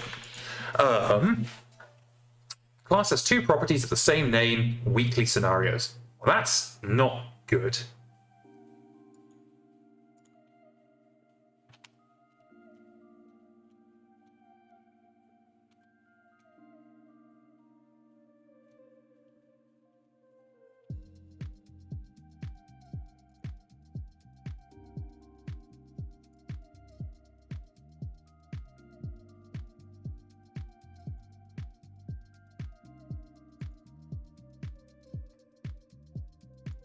I think I see the issue. So we are going to roll back the change we made there.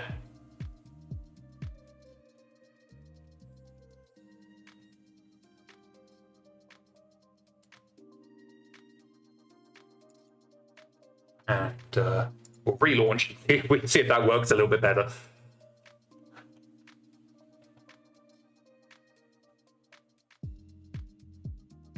So anybody unaware, what we're doing is, I've noticed that sometimes during testing, scenarios that have been scheduled aren't consistently spawning, which tells me something's going wrong somewhere. And I'm just trying to see if it's a save or load issue, but my fix was anything but.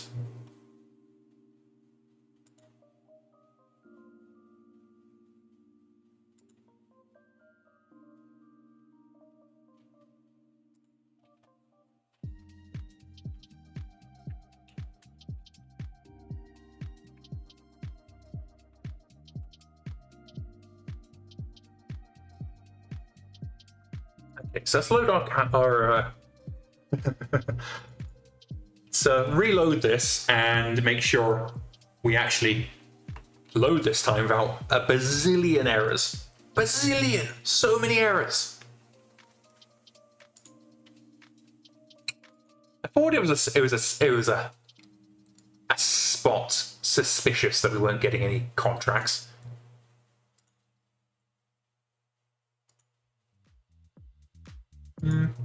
Well, it probably wouldn't have loaded the new scenarios, I wouldn't have thought, but we can... Oh, straight up killed the contract. Okay, wow, all right. In that case, let's just restart our test. Aristrider says, more errors than you could safely shake a stick at. Exactly. I mean, at this point, we've more or less got what I was doing. This is just like a bonus thing. But let's generate ourselves another contract and see what we can CCC at the bottom of the Great Blue CCC. Objective raid. Ooh, give me something big. Objective raid. There we go.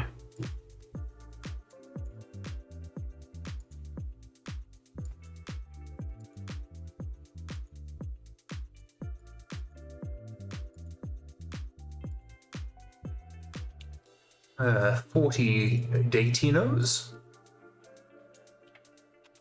I found out that in the city that I now live in, there is a retro arcade where you can pay a couple of bucks and then go in and play their arcade games, where you're not needing to put in your quarters anymore. So you just pay an entry fee and then you can play as much arcade as you want. Now, I get overstimmed really, really easily, but I freaking love arcades. I played so much arcade when I was a kid. Look at this tiny little sector. Oh, it's so sweet.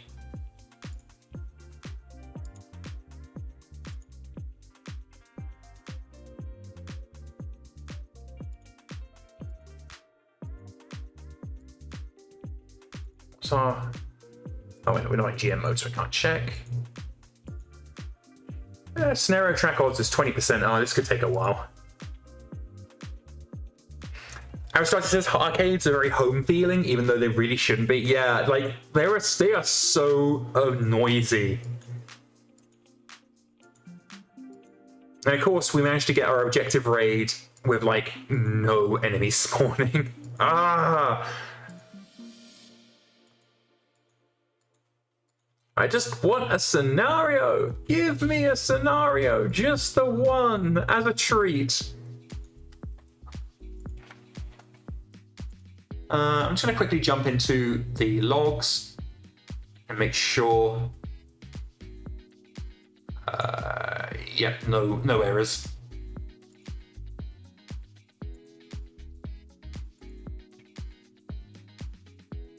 Oh, I thought we were going to get a scenario there, but it just was taking a while to load. Aristotle says scenario no. Yeah. Knight said, would it not work to go to the briefing room and spawn a Stracon scenario? No, that wouldn't work. But what I can do is ump the intensity. I forgot I could do this. I was the one that literally added this option. Why didn't I remember it existed? That should get us a fucking scenario.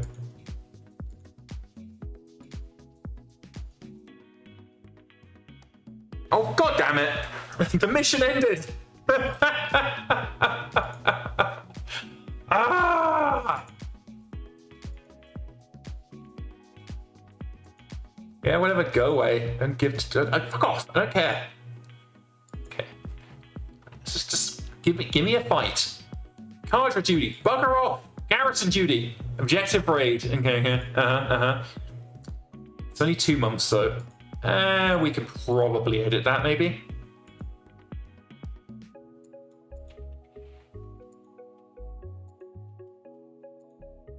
Something I'm really looking forward to is with the new contract overhaul, is just going in and getting rid of so many of the what's the word? Ticking exercises that you get when you select a contract, because there is a lot.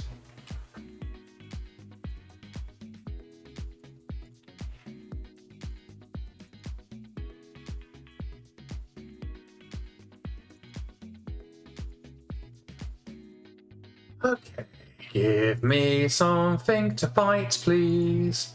I would really like a fight, please.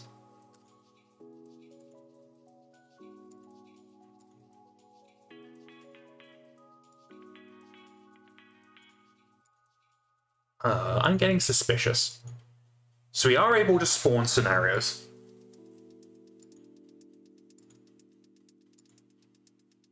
Okay, I am now going into the save itself and just checking something.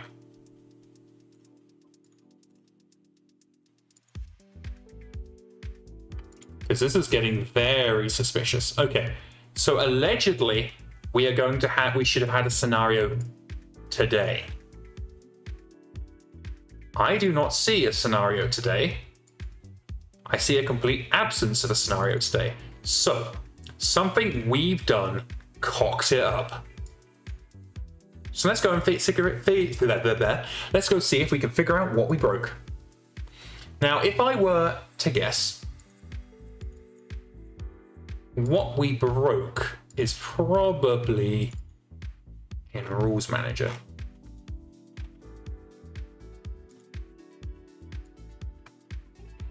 Is ambushed, is bungled patrol.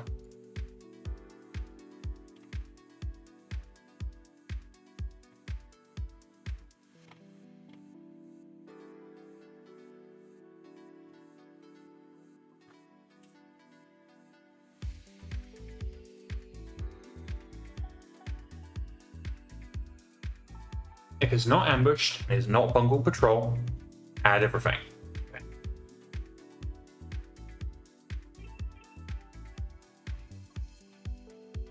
So are we incorrectly saying that it's an ambush or a bungled patrol?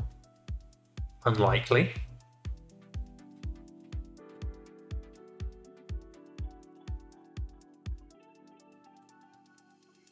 So why then are we not getting any scenarios? Here it is. I suspect that is the root cause. Because what we're doing there is we're looking for any scenarios that explicitly say this scenario is for a mech, and then only adding those scenario templates. So actually, before we start, let's add in something. If joint list is empty, maybe we should just tell ourselves.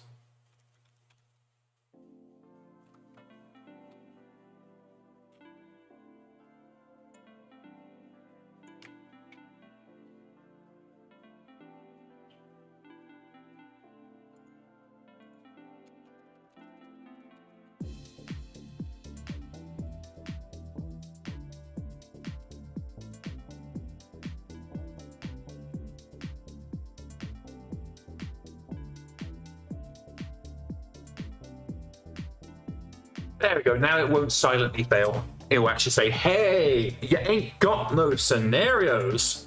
Because that's what I suspect is happening here. We are just hitting a wall because we're trying to find a scenario for like using a unit where it doesn't have any valid scenarios. And then we're just going. But this should fix it, and if it doesn't fix it, it will at least tell us that, hey, it's actually going wrong, which is nice. I also noticed that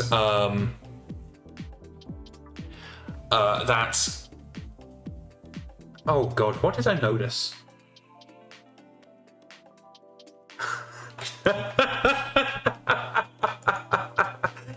I have no idea what I noticed. It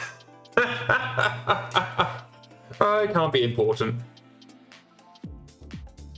This is the issue with streaming, because you're concentrating on the stream and just talking, and whilst also concentrating on what you're trying to do. And I don't multitask well.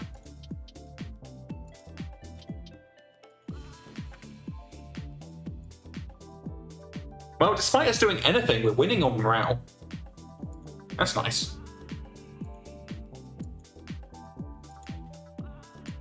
Oh, we have a mole hunt. Okay, so we had a mole hunt on the 5th.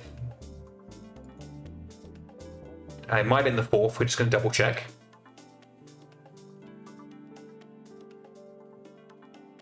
Still in intelligence. There we go. Okay, so the mole hunt generated on the 4th, which means, so long as the 4th isn't Sunday, it shouldn't be. And while that's loading, I'm just going to check.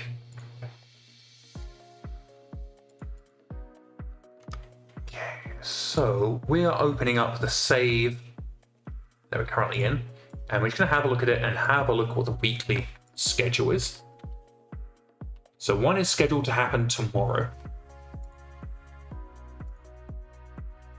And there it is. Okay, so my brain was obviously just miscalculating. So okay, so we are getting scenarios. That's the first thing confirmed. So the bug I was trying to fight doesn't actually exist. What are we looking at? We're looking at 32% chance of a scenario spawning. Okie dokie. So we're now going to try and get ourselves some ambushes. So with that in mind, let's close out of here, and we're going to reopen in debug. So I'm not going to what's the word? I'm not going to switch us over to IntelliJ because we're literally just going straight back into MekHQ. So you'll get to live in the void for very, very, very shortly. Alex Strider says you failed to notice that you failed to notice anything. That's true. Knight says your perception check to notice was so bad you thought you noticed something, but in fact you did not. It's true. We've got about another 15-20 minutes left on the stream. If this all works, we'll probably end the stream like a couple of minutes early. I've got a dinner party tonight, so I want to get started on prepping things. I am making home-breaded pork cutlets with herb and butter mashed potatoes and garlic green beans. I've got a nice bottle of Merlot to go with it. Because I am fancy pants, is what I am.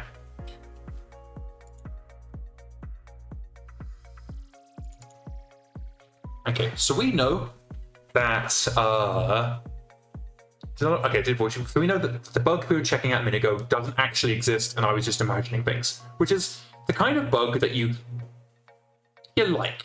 You like it when you straight up aren't forgetting stuff that didn't exist. So let's go to the briefing room. We're gonna first test is to test, does ambushing work? So we're gonna plonk our dudes down and see if we get ambushed.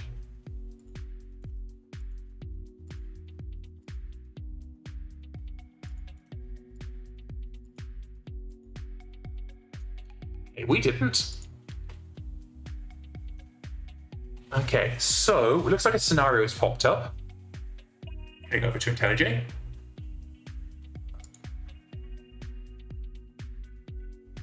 But it's not a patrol and it's not ambushed. And so everything's false. That is good. And back into MekHQ. There we go.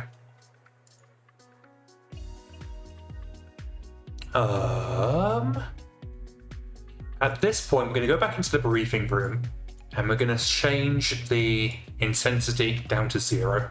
So we're going to change the intensity down to 1 because I don't want to get a load of the scenarios spawning up, because that's going to make it very tedious, which is exactly what just happened.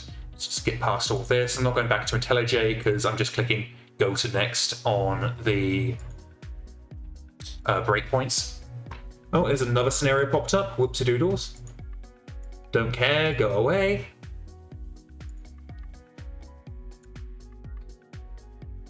Don't care to go away.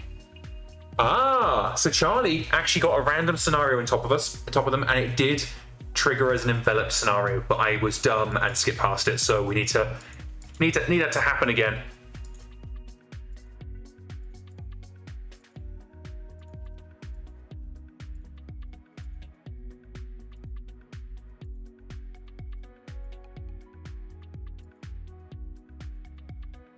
Oh, okay, so we have a scenario spawned.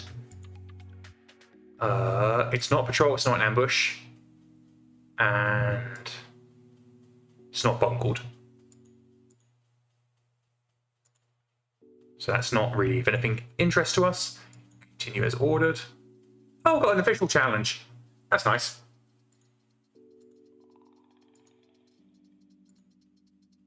Oh, it's me day. Yay.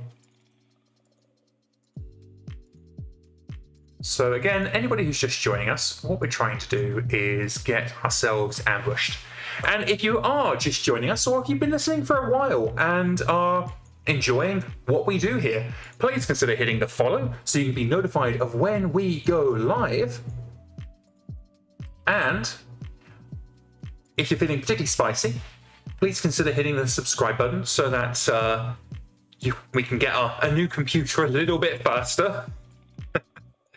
All proceeds on subscriptions. I should clarify something. I am a Twitch streamer, so I'm going to be asking for subscriptions. But I want everybody to understand that you should only be subscribing if you can afford it and if you want to. I will say that all proceeds do go directly towards getting a new computer, so I have an easier time making better content for you guys, but also so that I can develop a little bit easier. Oh, I think we got an ambush. So it is ambushed. Confirming it's ambushed, and the return scenario template is moment of truth. Go away. Meeting engagement. Perfect. Okay. So what we know now. My fantastic English coming to fare again. What we now know is that we can, in fact, get ambushed, and the ambush works. So we're going to skip past all of this and get everybody undeployed, and then we're going to start redeploying them as patrols. Because our next job is to see if the special patrol clause kicks in. And for that, we need to make sure nobody has any patrol skills, which is tedious, but not too tedious. So, when you go to edit person, by the way, if you select multiple edit people, you can edit them one after the other. It's a useful little trick.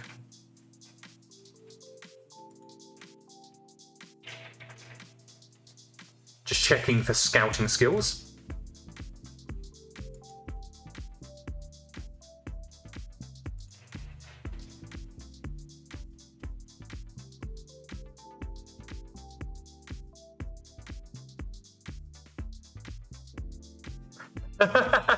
Vidarian's like, heroes all. I have a Prime sub, let me throw it at IllianiDev, but I'm actually a money subscriber. Thank I appreciate you, Vidarian.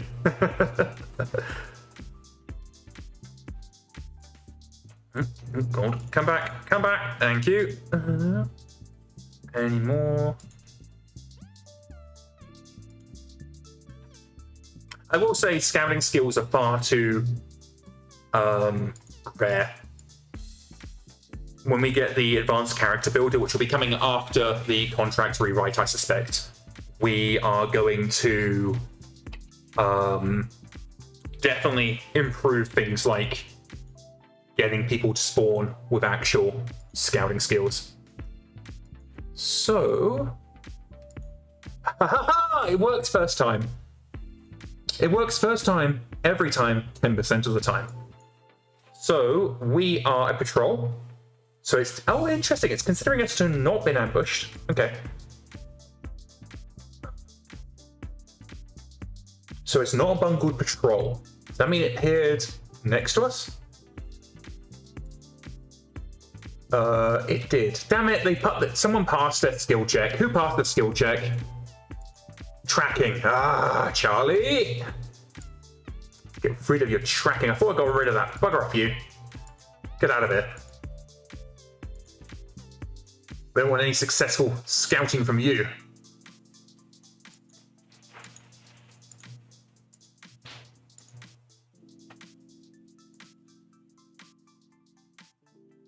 Okay, looks like we've got some people back.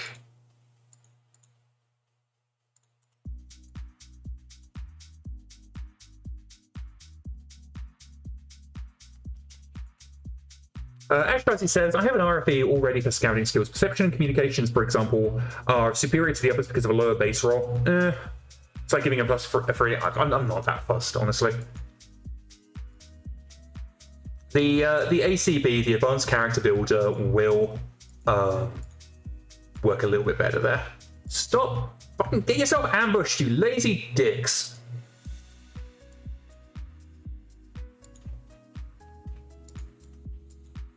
If we explore this entire...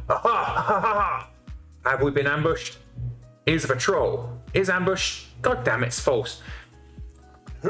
Who has a scouting skill? Go on, fess up. Which of you assholes has a scouting skill? They failed it all.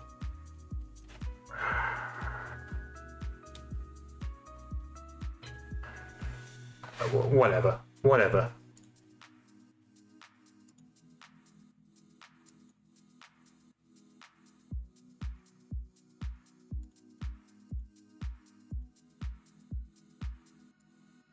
It makes me wonder, is bungling a scouting check even actually possible? Because I thought it was. But now I'm questioning that thought.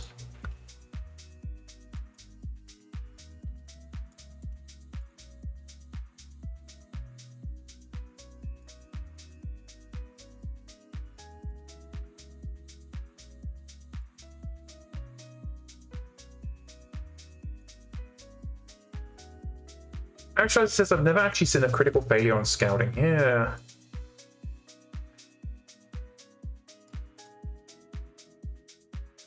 Oh, wait, it happened.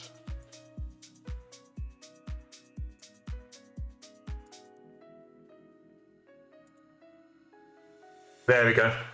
It says it's an intercept engagement. What's the word on that? Yeah, go away. Intercept engagement. Okay, yeah, okay, so that's correct. Cool, so it does work. It's just really, really freaking hard. Because the way a bungled scouting check works, they have to be deploying to a hex that is unexplored, and they have to all fail their scouting checks. So that basically you have to blind deployment, they have to all fail their scouting checks, and a scenario has to spawn. And then they'll get the bungled recon. It's rare by design, but it is possible.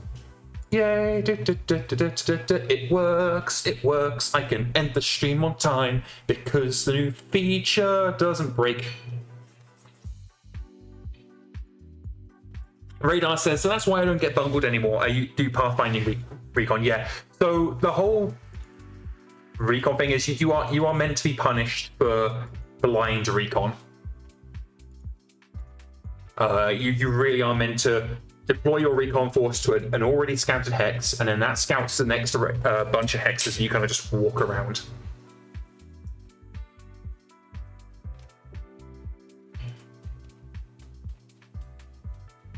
In fact, actually, let us consider something.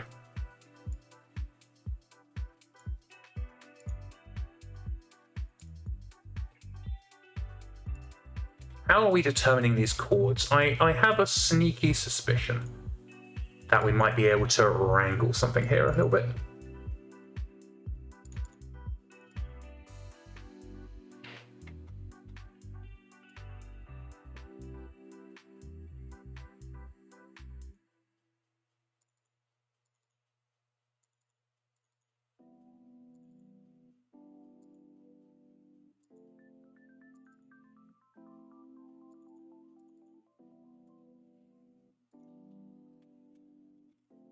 Okay.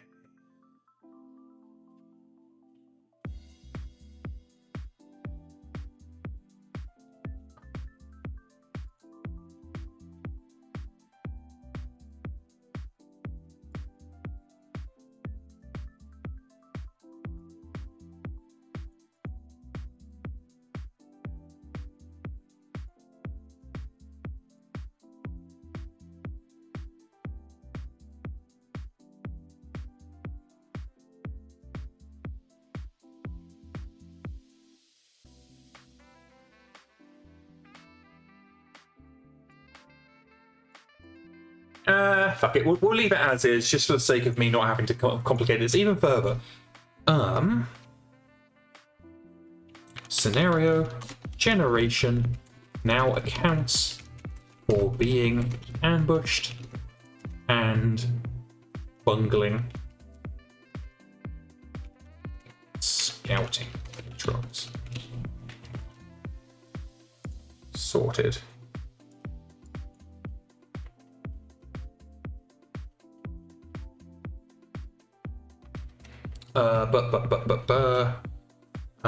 Ambush scenarios.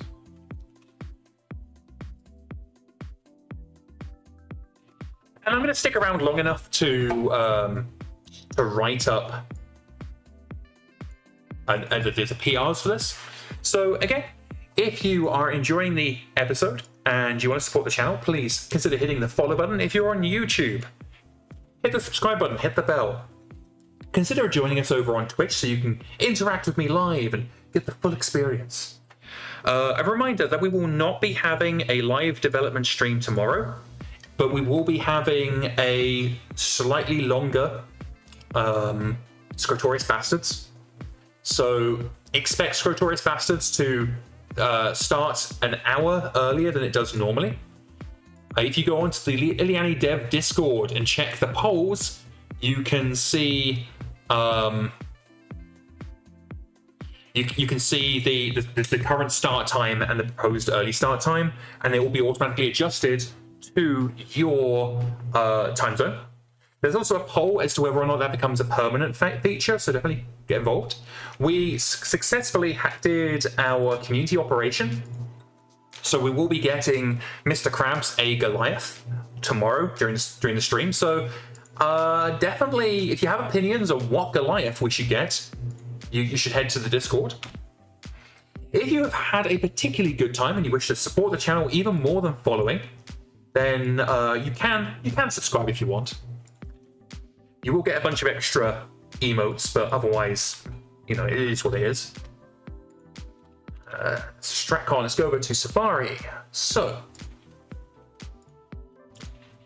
an ambush occurs in one of 3 ways. Player deploys a force to an unscouted X, and a scenario spawns. A scenario spawns on top of an already deployed force, such as a returning force or salvage team. A patrol deploys to an unscouted hex.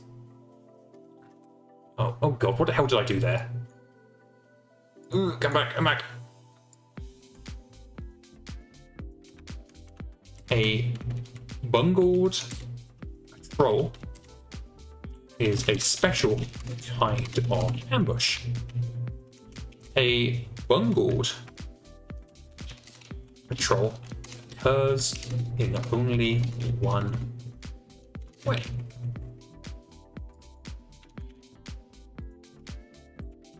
Player deploys a patrol formation to an unscouted hex.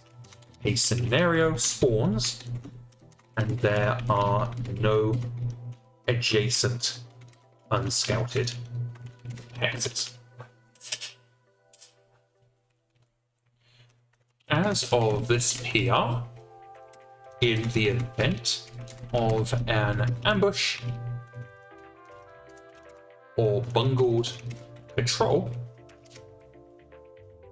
the roster of scenario types will now only consist of scenario types appropriate for ambush or bungled patrols. Bungled, it's a fun word, bungled. Patrols.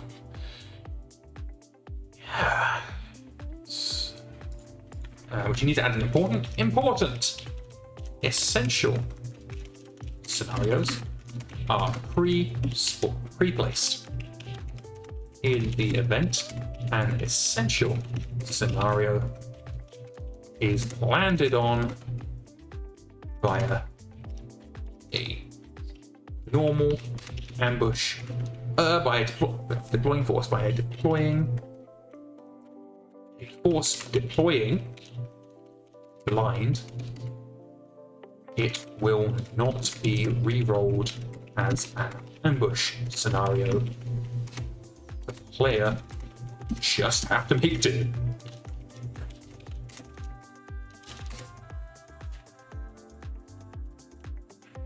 Now, I know for a fact that there are some requests for this, so scouting is probably the most likely. Plain lance rolls, scouting rolls when deploying with advanced scouting? Whatever.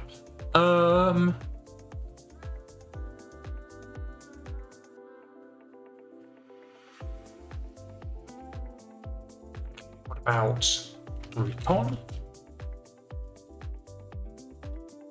Because I know... Aha, here we go. That's the one I was thinking of, and I accidentally opened it big.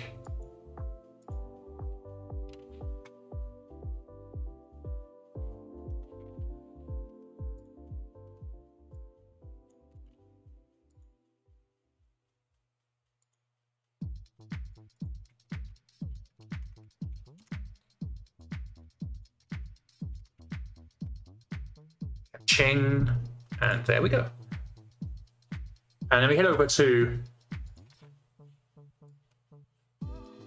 MegaMek data, because we also have some data in this. Go to MekHQ, here's the case number, it's just data. And it requires this. And it is I, Illiani.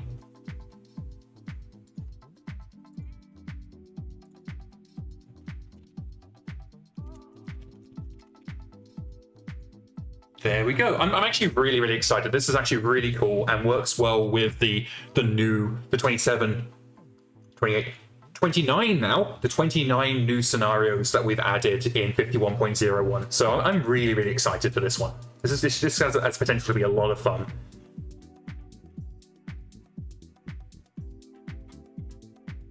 Perfect. Okie dokie. Well, it is 5:05. We have had a wonderful stream. We didn't get to do a lot on the contract market side of things because we've reached a point where we can't really proceed any further without the current stuff being merged. So I'm not entirely sure what we're going to do next week. I'm hoping this stuff can get merged over the weekend. I might need to make it a higher priority for the dev team and say, hey, I'm basically stuck until it merges. So we'll see where we go. Reminder that we have Scritorious Bastards tomorrow. So I hope I'll see you all there. In the meantime, I am going to go and make myself a fancy dinner. So a good night from me. A good night from my various dinosaurs that live on my desk. And may all your hits be crits. Toodles!